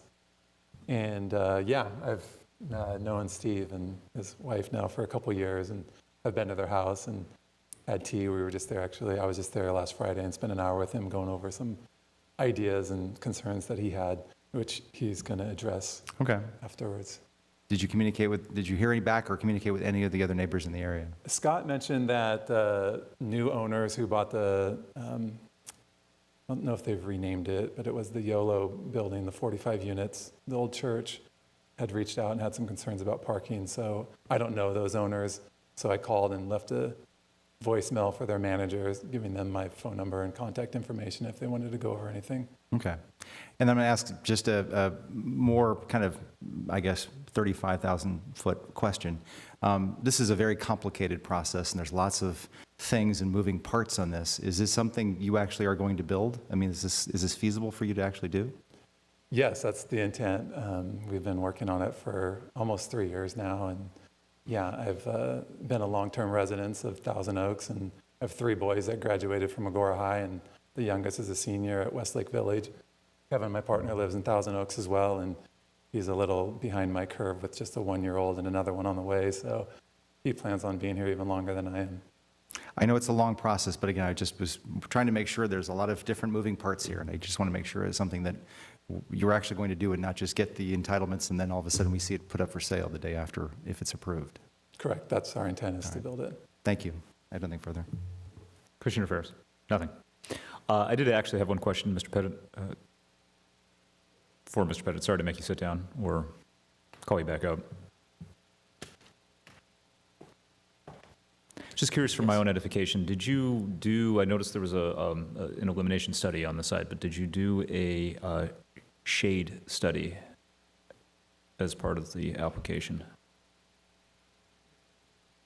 I don't believe so, since all of our parking is in the building, with the exception of the one space that's at the rear of the building by the trash enclosure, which has trees and landscape. So we don't have any parking other than that. It's just circulation. Okay, understood. Thank you. Anybody else have any other follow-ups? Commissioner Tyler Kettle. I actually had a question for Gabriel. Sorry. So have you and your partner ever built anything like this before, or is this your first foray into development? I've been part of commercial real estate for over 20 years and have an extensive background in land development and entitlement. This would be the largest building to date. We've done other smaller, 4-unit ADUs and stuff like that, and a couple custom homes. But for this size, for multifamily, it would be the first. And we look forward to working with a possible contractor / partner who has several projects in construction now with Thousand Oaks and has a long relationship with the city. Okay, thank you. All right, thank you, Mr. Jones. We're going to move on to public comments. Madam Secretary, do we have anybody on Zoom? No, we do not. Okay, so then we have a total of 1 public comment, 1 speaker, or at least I only have 1 speaker card. If there's anybody else in addition, please fill out a card. That means that you will have, 5 minutes. And our one and only speaker is Mr. Steve Cameron. please come on up to the dais, and please state your name and city of residence for the record. Hello, Commissioner. My name is Stephen Cameron. I live at 1750 Los Feliz Drive, just north of this project. I've been a resident of Thousand Oaks for 69 years. I bought this property 47 years ago. And did you ever have any other questions for me now before I say anything? Okay. I wanted to express some of the concerns I have about it. As my wife is here also, we own the property. I have been in contact with Scott. He's answered a lot of my questions. You know, we've talked several times. I've talked to Gabriel several times, and you know, we have adjusted, you know, a few things. And I have talked to the architect. I think he has a landscape architect. He has, it's not the same one that's here, but I talked to him before. We went up and down the street and over the property. Some of the concerns I have are safety, because it's a lot of street traffic there, and there's a lot of crime lately, like 7-Eleven's gotten robbed several times. Just a couple days ago, Winter's Pizza got robbed, along with Delisi's. But there is a lot of traffic and a lot of parking problems right now. There's people that park people from the apartments across the street to the west, you know, generally park in front of our house also. But there's just the added thing of adding so many people next door. But there's also the question of lighting, of cars pulling in and out. And our bedroom is like 5 feet from the property on the upstairs there. So we were, you know, concerned about cars pulling in and out. Gabriel's also since that done that and put the parking underneath instead of facing to the north, which is right along our property. We've considered about the noise, additional noise from 50 people approximately instead of 5. And, you know, let me see what I put down. So to alleviate, it also blocks our view too. I mean, it's going to be a 3-story building, and we'll lose our whole view to the south. I don't know how we could, you know, alleviate that. But to alleviate some of these things, to the north side of my property, I have a retaining wall that's 3 feet and a 6-foot fence on top of that. And going down to the street, I have a wrought iron fence, which is 6 feet tall. And in the front, because previously people at night have knocked down my mailbox, driven onto the property before I had the fence, and took off. But since then, you know, we put up a fence, and it hasn't been a problem. There's a property to the east of us, and that has like a huge development. And the developer paid for the retaining wall, which Gabriel and I walked up, and mine is 7 feet tall. It's a retaining wall of 4 feet, and then approximately 4 feet retaining wall on top of that. I have a 6-foot fence on the south. So Gabriel and I were talking, and he agreed to that, and Scott recommended that also, that the proposed now is a 5-foot retaining wall butted up against on my property. And I would be asking for at least a 4 to 5 foot masonry wall on top of that retaining wall. And that would address some of the things like people jumping over into my yard. It would address lighting, you know, going into my front or my backyard.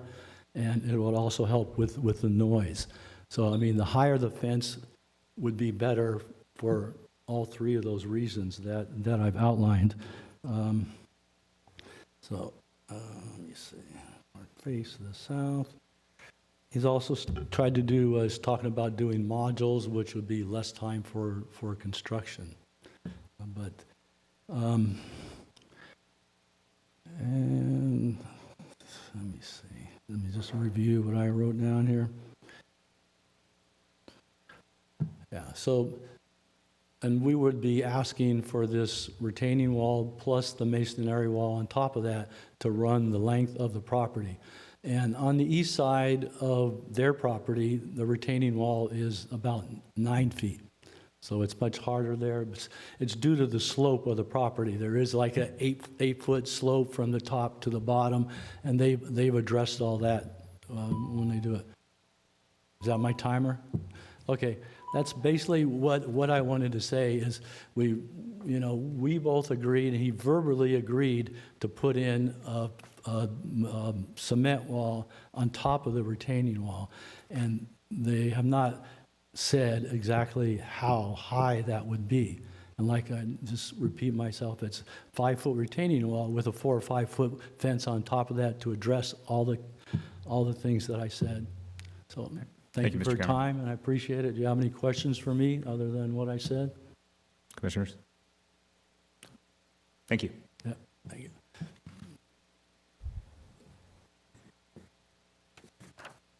So now we go back to staff for follow-up comments.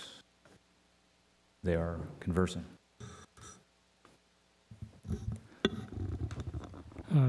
Vice Chair Link and members of the commission, I don't think we have very many comments to provide here. We definitely understand that with new development, there's new challenges with neighborhoods and things like street parking. Until there comes a time that we don't all have multiple vehicles, that's something that we're going to be working with. But street parking will continue to be a first come, first serve project, or first come, first serve process. In terms of things like lighting, not only did the parking get relocated as this project went through, so it's now underneath the building. Do remember that this site, we're going to be digging into the dirt, so it's going to be at a level that's lower than the existing residence as time goes on. The northern property is also going to have the stacked retaining walls on that side, plus the landscaping. There are trees and other things, so that should help with things like lighting, and then the fence idea and wall ideas that we're talking about or that were just brought up would also help further with that.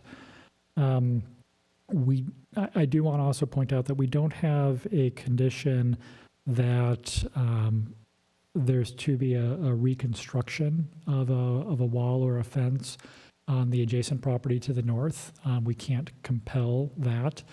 And the way that the current retaining wall is proposed, it's pretty close to the northern property line. If the Planning Commission wanted us to work on a condition relative to some sort of fencing, it would require this wall effectively to be either on the shared property line or on this side of the property line, and that can be a mutually agreed thing. But if the entirety of the wall is going to be on the property to the north, that's not something that we can compel in conditions. Essentially, it has to happen on this property. So that's a potential item that we could work on here if at the direction of the Planning Commission. Mr. Kolwitz, sorry to interrupt you. Could you bring up that image of the cross-section? Sure. That showed the two retaining walls? Give me just a second. And while I'm doing that, I'll turn it over to my colleagues to see if anyone else has questions or comments to the questions.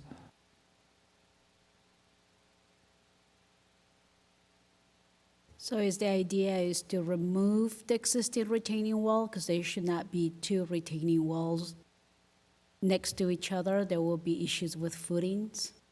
Yeah, there aren't existing retaining walls on the north side, so I'm trying to look for the image here. Or for that matter, any wall. Correct. There's just the topography is similar between the two properties. Here we go.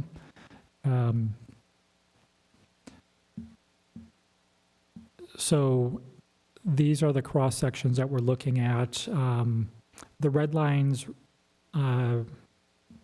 So this first red line here, going north to south or south to north on the property. The bottom image is the related section. So the left side of that bottom image is the south property line, and the right side of that image is along the northern property line. and in that location, it's just a single wall. As we go further to the east of the property, this is where we have a stepping, and the way that the condition is currently written is that where you have multiple retaining walls, there's supposed to be a 4-foot gap for landscaping. So a potential solution would be shrinking the 4 foot to, say, 3.5 feet or so. And then as you get to the top of that retaining wall, having another wall behind that essentially would be a potential solution. And that could all be accommodated on this project in the geography that we've been contemplating.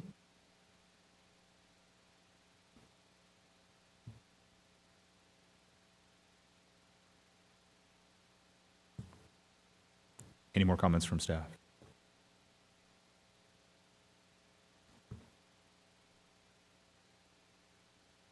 So then we're going to go back to the commissioners if they have any follow-up questions or comments to staff.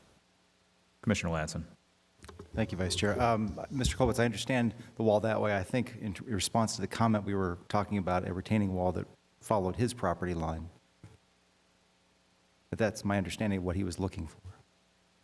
Yes, I thought I was talking about the same Yes. retaining That's what wall we were along looking the at. northern Okay, 'cause I property was line. seeing- So that was a cross-section facing Yeah, It west. looked like it was going perpendicular to the property, not, No, that's showing the section Okay. through the property. The image that's up on the screen, essentially, it's those two smaller sections. So I'll isolate one. In that image, oh, you're talking the purple line, not the red line then. Got it. Okay, that's fine. Purple line is on the right purple of lines section AA. show where the retaining walls will go. The red line, if I took a slice through the property, Yeah, that's showing what it looks like from south to north. the red was taking my attention. So right now, the purple is a 4-foot along the entire section of the property? It's going to vary because there's, again, that 17-foot as you would measure it today. We don't have to accommodate all 17 feet because of the grades and whatnot that are out there. But essentially, if I try to walk us through, if you're on Los Feliz and you're looking at the property, so you're looking to the east, that front 20 feet, the wall in that section is going to be anywhere from 0 feet to 3 feet tall. And that's to accommodate visual clearance as defined by our Public Works Department. After that, there's going to be a stepping up, and we actually have a condition that it requires a stepping, if you will, and that could step up until 6 feet tall. And then that's going to go across the property. At such point in time that we would need the wall to be higher than 6 feet, then there would be a separation distance between the first wall and the second wall, and that separation distance between the two is the 4 feet. In the image, let me kind of try to highlight the purple lines. That the one that's popping up and down on the screen right now is where one retaining wall would exist for pretty much the entirety of the north property line, minus that first 20 feet. And then there's a second one back by the trash enclosure. That's maybe the back third of the property. That's where we're going to be getting the higher walls, if you will. To accommodate the request, if we modified the condition so there's less than 4 feet, then there could be, landscape spillage over those smaller walls, and then as we get to even to a taller wall, we can have another level of landscaping up there. And we would modify the condition to allow, we've said 6 foot increments, essentially, of no more than greater than 6 foot increments. And the way the condition is written now, too, it says no more than 12 cumulative feet. If we're going to be adding another wall on top of that, we would need to change that 12 to a higher number. 6 foot increments is generally what we write, so we could do no higher than 18 feet. And we can only dictate with regard to the wall location within the confines of this project. We cannot order the wall to be put on common property with another property owner because they're not before us, I'm assuming. That is accurate. Okay, and with regard to the additional masonry wall he was mentioning, that's also something we can't I'm assuming can't mandate. That's something between the property owners. I can't mandate on the adjacent property. We could modify the condition for this property. Okay. I would only say is maybe we want to bring the applicant back up to address whether they'd be interested in that, but that's just my question. I mean, If I'm, as he's coming, if I may, just to be clear with the planners, just, for the record, for the conditions we're talking about conditions 73 and 74, because if I understand what's going on here is that there's, again, we think of retaining walls as necessary for the stabilization of the project, right, the land and everything. So it's not necessarily a decorative wall, it has a purpose behind it. And so that's why we have those limitations. And if it has to go above 6 feet, then we have 2, basically. But I believe Mr. Colwood stated that with the landscape plan now, what would happen is you would have up to a 6-foot retaining wall, but then you would have landscaping that goes, again, along the northern portion of this property to add to any need for light, pollution or sound or anything like that. So that's what I think he was saying. So there is some effort in the sense of, again, I want to make sure we're clear, we're talking about retaining walls that are for construction and for the engineering aspect of it versus some other type of wall. And so my hesitation is just that I'm not aware of, having a wall, then having another wall put on top of that wall. It seems a little bit odd. So again, I want to make sure for the record that we're talking about conditions 73 and 74. Am I right, sir? That is correct. Those are the conditions that we're looking at, and essentially a tiered retaining wall fence sort of solution with landscaping between each tier. Okay. And, as we're looking at numbers here, it talks about cumulative heights not to exceed 12 feet. Both of those conditions talk about that. I would propose that we do something higher. If we're looking at 6-foot increments, I would say modifying the 12 feet to 18 feet would be one way to do it.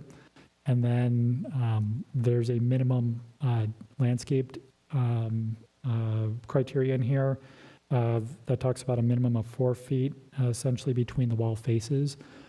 In order to pull this off, thinking through footings and whatnot and landscaping to survive, a minimum of 2 feet should allow for that stacking, is what I believe would be appropriate.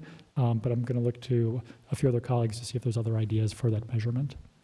Just for clarification, are you asking where will this wall be measured from? Bottom of footing, at the bottom of footing, or is it going to be at the bottom of the Finished grade. Exposed height. So not the footing, but from essentially where the dirt would be piled up. So Finished grade. Finished grade, correct. That's where the height will be measured, that you're talking about 12 feet or 18 feet? At each individual exposed wall, 6 feet total. Okay, it's just the series, because they're going to be terrace. But the terrace Got it. would be from, bottom of grade for the whole thing up to a maximum height of that 18 feet. Thank you. I feel like I'm constantly asking Mr. Bussell about retaining walls. This might be the third time. So we're looking at a stem height here potentially of over 18 feet. Sounds a little excessive to me, especially on an open parking area. Is that something that we generally get into without doing tiebacks? I'm no structural engineer, but that seems like a rather tall wall height that is, if it's unsupported or internally only. Yeah, so you're speaking of the wall on the northerly property line, correct? Correct. Yeah, so that's going to be 2 6-foot walls. I don't know I doubt if it'll be a tieback wall. It's going to be a standard foundation retaining wall, I imagine. The one thing is on a retaining wall like that, you're going to have some kind of a safety barrier along the top of this wall, because the property next to it is going to have probably a 12-foot drop from their property over to this property. So there's going to have to be something on top of it. Building safety is going to require some type of a safety barrier on Some top type of of this screening wall. or a split, not split rail fence, but a screening wall or wrought iron something, or whatever yes. it might be. Mhm. So in that case, then maybe screening is what is appropriate, not necessarily extending a masonry wall up another 6 feet on top of a 12-foot retaining wall. Right, from the northerly property, they'll look out and they'll see a 6-foot wall, or just a regular garden wall. Whereas from the proposed project, then you're going to see, 18 feet. If you put a garden wall on top of the retaining wall. Right.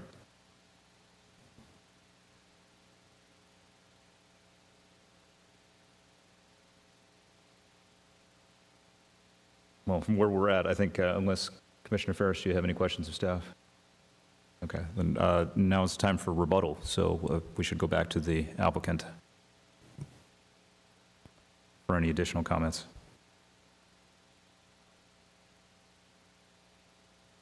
So I guess that begs the question, should the Planning Commission then condition an additional 6-foot masonry wall on top of what is currently proposed? Are you amenable to that?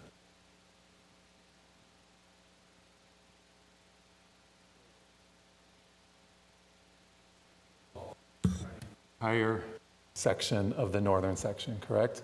There is not going to be another 6-foot wall on that wall above it. No. That's not. That is what is being requested. Right. We don't see, we wouldn't do that.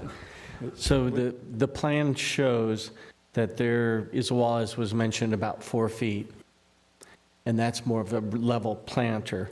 If that back wall goes up 4 or 5 feet, and then the wall that's in the backyard of the neighbor to the east side, effectively you would have 3 walls. It looks like, as I think Scott mentioned, each one would have 2 to 2 foot 2 inches of planter area that would cascade down the wall. So I'm not really seeing, per the plan that we have, that it really would be that much different.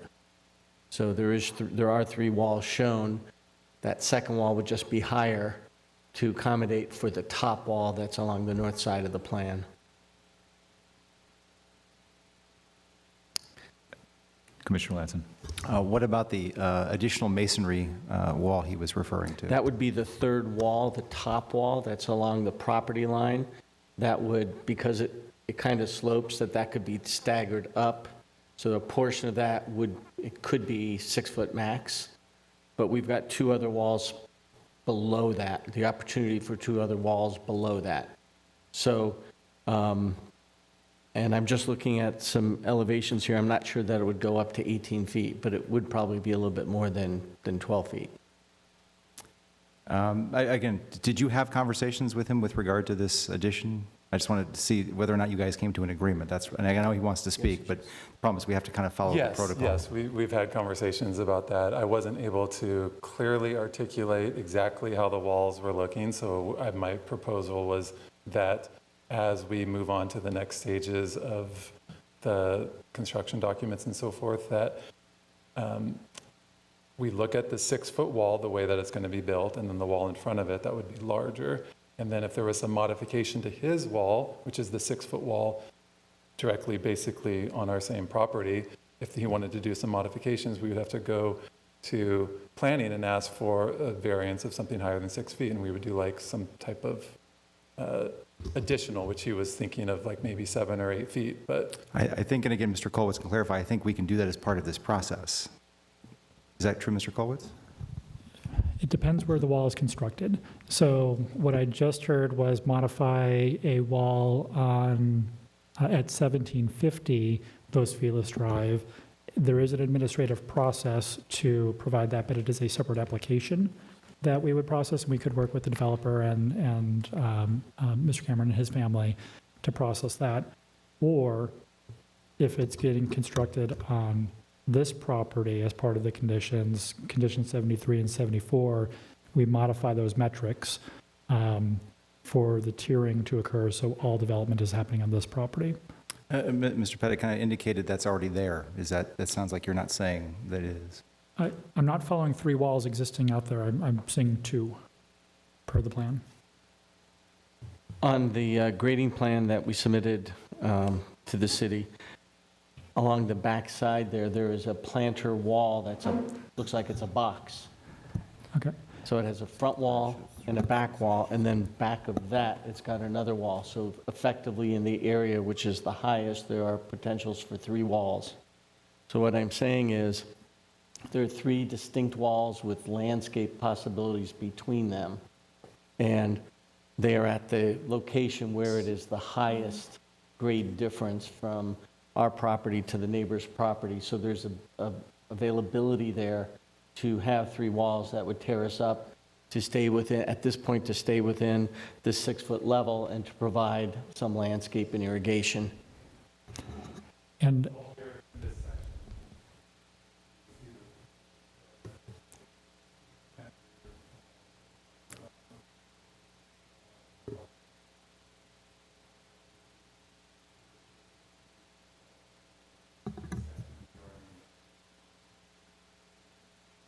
I wish those at home could have heard you, by the way. Anyway, there's a planter box. It has front wall and a back wall, and then back of that, there is the property line wall. Between those 3 walls in that area, I'm sure that we can work out something to get the height that's necessary within the city's requirements. Okay, thank you. I just want to confirm with Mr. Kolwitz if that's, makes sense.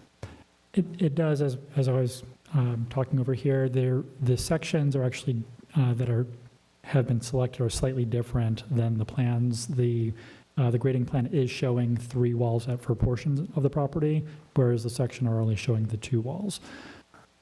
So, which is part of the confusion. The recommendation, I think, it would still make sense to maybe modify the conditions slightly, as we've identified here, to allow for staff to work with the applicant team as we move into construction documents, to allow for those 3 walls to be clearly articulated in here with the landscaping in between. Is that something, Mr. Heer, that if we agreed to that kind of discretionary process, that it would be appropriate in terms of an appeal? Well, I think if we're going to say that you're instructing them as the condition that as the final documents are being prepared, this issue is being addressed to meet the concerns that have been voiced and the concerns of the commissioners as they prepare this matter for a motion. I think we're good as long as the purpose behind it is to just create more protection, if you will, by adding to the wall, whatever that addition is going to be. It doesn't have to be necessarily masonry. It could be landscaping. It could be something of that nature. I'm just worried about the timing in terms of when that would be resolved versus what the appeal time period would be. Good question. So I think based upon the condition, if he's not satisfied with the condition, if someone's not satisfied with that condition and they say, okay, well, I'm still upset, can't for sure get what I want, then that's up to them to make that decision if they want to appeal or not. Okay, then we'll just have to clarify that. All right, thank you. All right.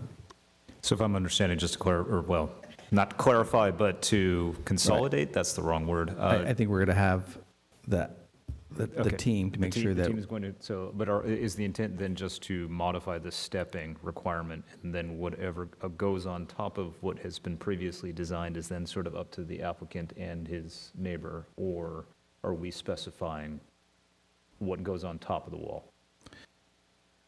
it's going to be some type of landscaping, I think is what we're going to come down to. So it's going to be up to the 3 walls, which I think is what the concern of Mr. Kolwitz was, is that one of the documents does have 3 walls in the one portion. So it's going to be grading the walls as pursuant to the conditions. I'm not sure if Mr. Kolwitz is thinking of changing condition 73 for the cumulative to be more than 12 feet, if he thinks that's necessary to ensure that we have that height component that we need up through the top of the project.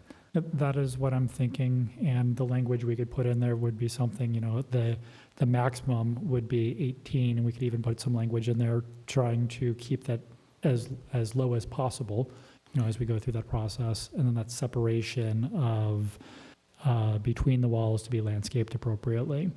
And I would, unless the architect wants to tell me something different, that a 2-foot minimum would make sense up to 4 feet, and the 4 feet is what we currently have in there. So that gives us the parameters, the geographies that we're working with, and that can be implemented during a plan check process. So in that case, condition number 73 would, instead of having exceed 12 feet in the middle of that paragraph, it would say exceed 18 feet. Correct. And then in 74, there's references to 4 feet of landscaping, and that would be a minimum of 4 feet of landscaping. That would be changed to a minimum of 2 feet. And then that same condition where it would reference the cumulative 12 feet, that also changed to 18 feet. And again, we could put in some sort of quick descriptor that to make every to the maximum extent practicable to keep it lower than that. As I look at the architect, do we think that the wall is going to get quite to that height, or is there a maximum height that you're thinking of? Could you please come up to the dais? Thank you. To the microphone. 18 feet gives us the flexibility of the 3 6-foot walls. By my numbers, it looks like it's a couple feet less than that at the highest point, as long as it can kind of stagger down through that based on the topography. So if I may, Vice Chair, I think by changing the conditions 73 and 74 from 12 feet to 18 feet, so not to exceed 18 feet, gives them the flexibility that they need. In 74, there's the condition title is headlight screen wall or berm, right? So it's obviously talking about the landscaping for that purpose, which again is you're going to put landscaping in there to again add to various things, light, sound, all that kind of stuff, to create a little more dense area to, I think, at the end of the day, alleviate some of the concerns that were voiced by the public comment.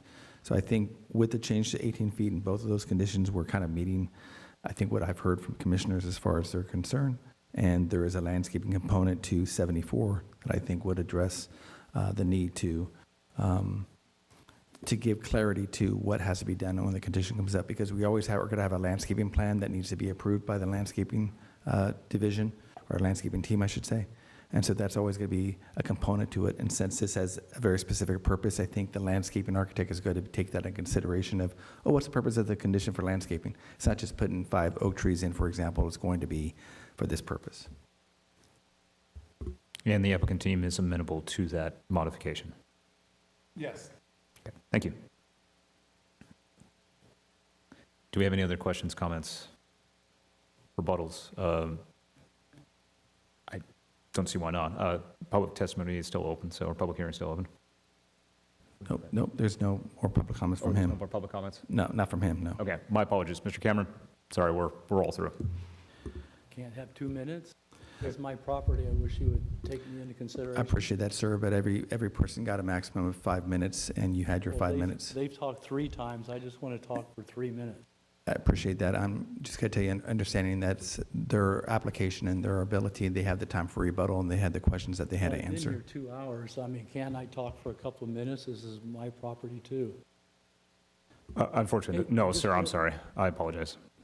There's a difference between...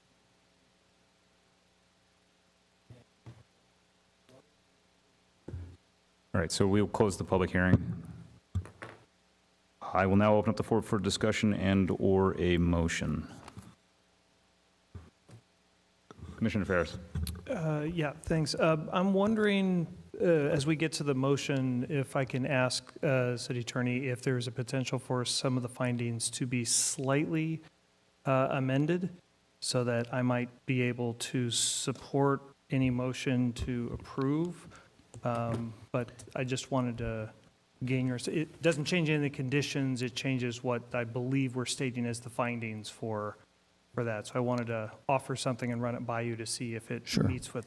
So there is, in the resolution of approval, section 2.1A, paragraph 1, third sentence, and I believe it's identical language in section 3.1, paragraph 2, third sentence, and I'm just trying to pull it up here.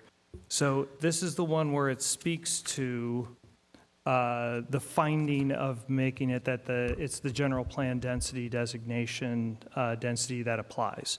And it reads, I'm wondering if it could be amended to read, actually there's two slight amendments to that sentence. If it could read, per California state law, Government Code Section 65-589.5, keep the footnote, as, and insert, the zoning is inconsistent with the general plan land use designation, and the general plan land use designation allows for a greater density than the zoning designation, the higher density level applies. Add a footnote that references the Government Code Section 65-915-06, which talks about if they are inconsistent, the greater applies. So unfortunately, I cannot recommend that. And the reason why is, and this goes back to the initial discussions at the beginning of this meeting with Mr. Kolwitz, and that goes to the way that for a density bonus project, right? So this is a density bonus project, and the HCD has been very clear, and the government code section was modified. And the reason why that's important is because the way that they wrote it, it sounds like a double negative, but the way that they wrote it is that if it meets any of the three, whatever the maximum is, in this case, the general plan, right, of 30 units per acre, it says the governing body shall not find it inconsistent with the law. So I can't have you change it to say it's inconsistent, because they're literally saying that whatever one it is, the recommendation is going to be, or the finding has to be, they have to find it unless they have some other reasons which we have not established today yet, or tonight yet, if it were to go that direction, that it says you shall not find it inconsistent with. So they're saying findings, you can't make a finding that is inconsistent because the way that they worded it. So my concern would be that they're just very careful how they wrote that, and so I wouldn't want to have a resolution that literally is contrary to that government code section that we're actually citing. And we went back and forth, so you all know, the staff, because they're not saying, the way that they wrote it is, it's almost like they say, make it consistent. And the way you do that is you're going to make a finding that it's not inconsistent with the general plan, it's not inconsistent with state law. That's how they wrote it in the code, right? So I can't recommend a finding that has the word inconsistent, because I have to word the word not inconsistent in there to be consistent with. I'm using consistent too many times. If I may, and I'm looking at the section, and I understand the language you're talking about as being not inconsistent, but what the law says is, for purposes of the section, the proposed housing development project is not inconsistent with the applicable zoning standards.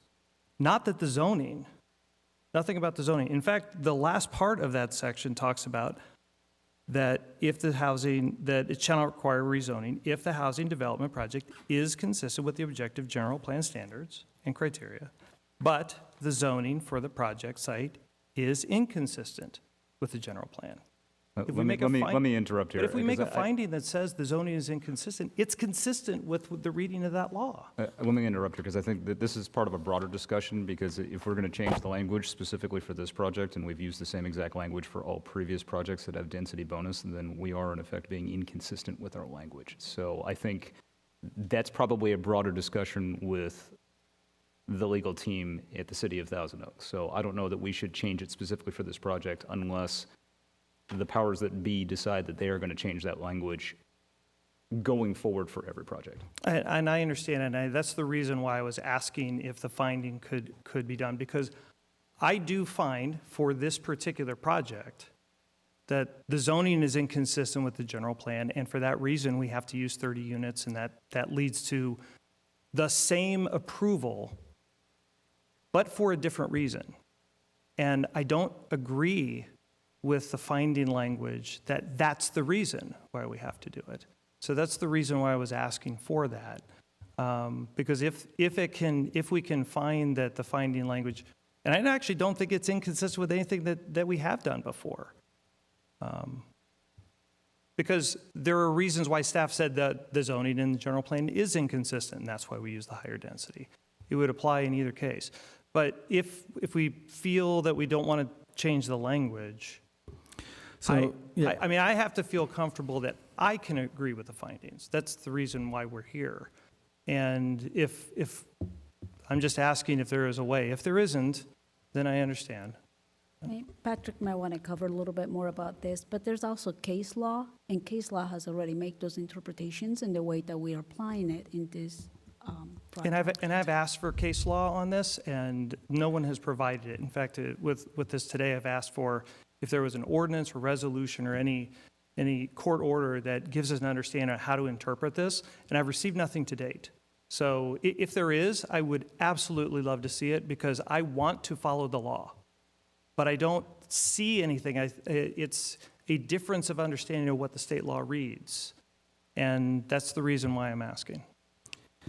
And again, with great respect, I understand your argument. I would say that I cannot recommend your change And again, the reason why is because when you look at the fact that you have a consistency with the general plan, the HCD is very clear, the code is clear that you don't find it inconsistent. So we don't want to say, oh, there's inconsistency here, but there's consistency with the general plan. You would just say, is it consistent with one of the three? And the answer is yes. So that is how we write the resolution. So at the end of the day, we're making a finding that it is consistent with the main factor that we have to apply for the density bonus project, which is the general plan, which has a 30 units per acre, and that is how the resolution reads. So again, I totally understand what you're saying, and I don't disagree that when you look at the zoning and you look at the general plan, there's different numbers there, and so that would be technically inconsistent. All I'm again repeating is that under the density bonus law and from HCD, and all the changes to the various codes, they are making a finding to say you cannot find it inconsistent. And so I would be concerned that by changing the resolution, we're saying it's inconsistent, but it's not inconsistent with this one. So that's the finding that we're going to have. I'd rather just say my recommendation would be we stick with what it is, which is it is consistent with the general plan. And that Okay, is thank how you for- he wrote it. Thanks for your guidance. Any other comments, discussion from my fellow commissioners? Do we have a motion? I can go next. I didn't know if there was anything else Commissioner Ferris had to add. And I do understand that comment. I do understand the inconsistency. The difficulty is it's just another indication of local control kind of being stifled and made problematic. Speaking of problematic, this is got to be one of the most involved things we kind of look at in terms of all of the different elements. And again, I still think it was a thesis project that Mr. Kolwitz envisioned. I typically don't like to go outside of a box. I usually will always say that I was appointed to a committee to basically enforce the law. In this situation, there is a great deal of discretion, though, provided and allowed under lots of different areas. And I do respect the fact that Mr. Kolwitz indicated numerous times that the spirit of lots of different laws was taken into consideration, which is kind of what I look at in terms of legislative history. Again, not with regard to the definition of this one comment, but in terms of a lot of things in terms of what state does, what the city has done with regard to its objective standards and other things, as to ultimately where they would go as to part of a lot of these process. And I'm not going to go through each one of them because it's late and you guys are probably bored of listening to us talk. With that said, though, I do have a lot of questions. There's a lot of ifs. There's a lot of impediments, a lot of speed bumps along the way that is going to have to get done, and I truly hope that it's able to be done. I thank you for investing in our city. I thank you for your involvement in your years of engagement, and I appreciate Mr. Kolwitz and the staff kind of doing this. So again, I have a lot of concerns. I'm hoping it can get through a lot of the different things, but I will go ahead and make the motion to approve that in the hope that you're able to get through a lot of those impediments and issues. And luckily, I don't have to read everything that Ms. Core did. So I will go ahead and move that the Planning Commission adopt a resolution it says, adopt the resolution attachment 4 with the additions that Commissioner Ferris made, the additions that Mr. Kolwitz provided, with the understanding the applicant is agreeable, based on the findings and subject to the conditions contained therein, to find that the project is categorically exempt from CEQA guidelines pursuant to Class 32, Section 15332, and approve RPD 2023-70019. Thank you, Commissioner Ladson. Did we have any other comments? Yes, Commissioner Ferris. Just for clarification for Commissioner Liz, I'm assuming it's for the recommended changes for the conditions regarding the covenant, not necessarily the last discussion we had regarding finding.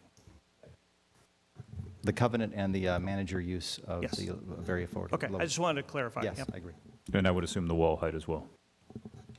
Okay. All right. Would the secretary prepare us for a vote? Commissioner Ferris? I'm going to abstain. Commissioner Tyler Kettlehut? Yes. Commissioner Lanson? Yes. And Vice Chair Lake? Yes.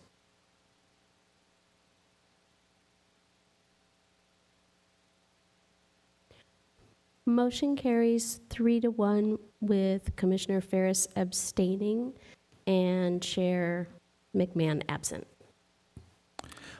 Just for the record, I think it's 3-0 with Mr. Ferris, or Commissioner Ferris, excuse me, abstaining. So it's a 3-0 vote with Commissioner Ferris abstaining. One more, I'm sorry, I have a caveat to read here. Any aggrieved party who wishes to appeal the Planning Commission's decision may do so by filing an appeal with the Community Development Department within 10 days. Thank you. Did you have? I just wanted to state for the record that I can't support the motion because I can't necessarily support the finding. I do find it inconsistent, leading all the way up to why we have the compounding, and would have voted for it had we been able to revise it. Well, there was a lot of, again, discretion and stuff that we had to make things work. That was my reason for abstention on the motion.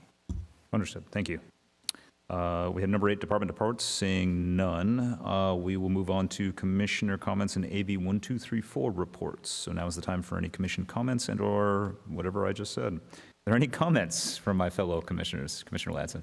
Just real quick, thank you, Vice Chair. For those in the public, there was a lot of sheriffs driving around over the weekend looking for people from the Chilean gangs and for other criminals and stuff like that. So again, if you see something, say something. No other comments? I'm going to come off as a real heel, but I would like to say happy anniversary to my wife of 13 years, and thank you for graciously giving me your blessing to be here this evening. So, all right, now moving on to staff updates. We'll turn it back to Ms. Zelaya Meliker. Are there any follow-up items, announcements, or upcoming issues? Yes, on September 26th, tomorrow evening, City Council will have a department report requesting initiation of various municipal code amendments. On October 10th, there will be 2 public hearings, one for the inclusionary housing program we heard at our last meeting, and an appeal of a planning commission approval, and that was approved in July for a 30-unit apartment complex at 170 Erbs Road. The applicant was Allied Management Group. And on October 24th, there will be a second reading of the inclusionary housing ordinance if approved at the previous meeting by City Council. And moving to item 10B, items for the upcoming Planning Commission schedule. There are no items scheduled for October 9th. On October 23rd, there will be 2 public hearings, one for a 5-story hotel and retail building at 225 North Moore Park Road, and one for a navigation center with up to 50 units and support services at 1205 Lawrence Drive. There are currently there are no items scheduled for November 6th meeting. Thank you. Thank you. Thank you, and thank you, everyone. We will now adjourn to the next meeting, whether it occurs on October 9th, 2023 at 6 p.m.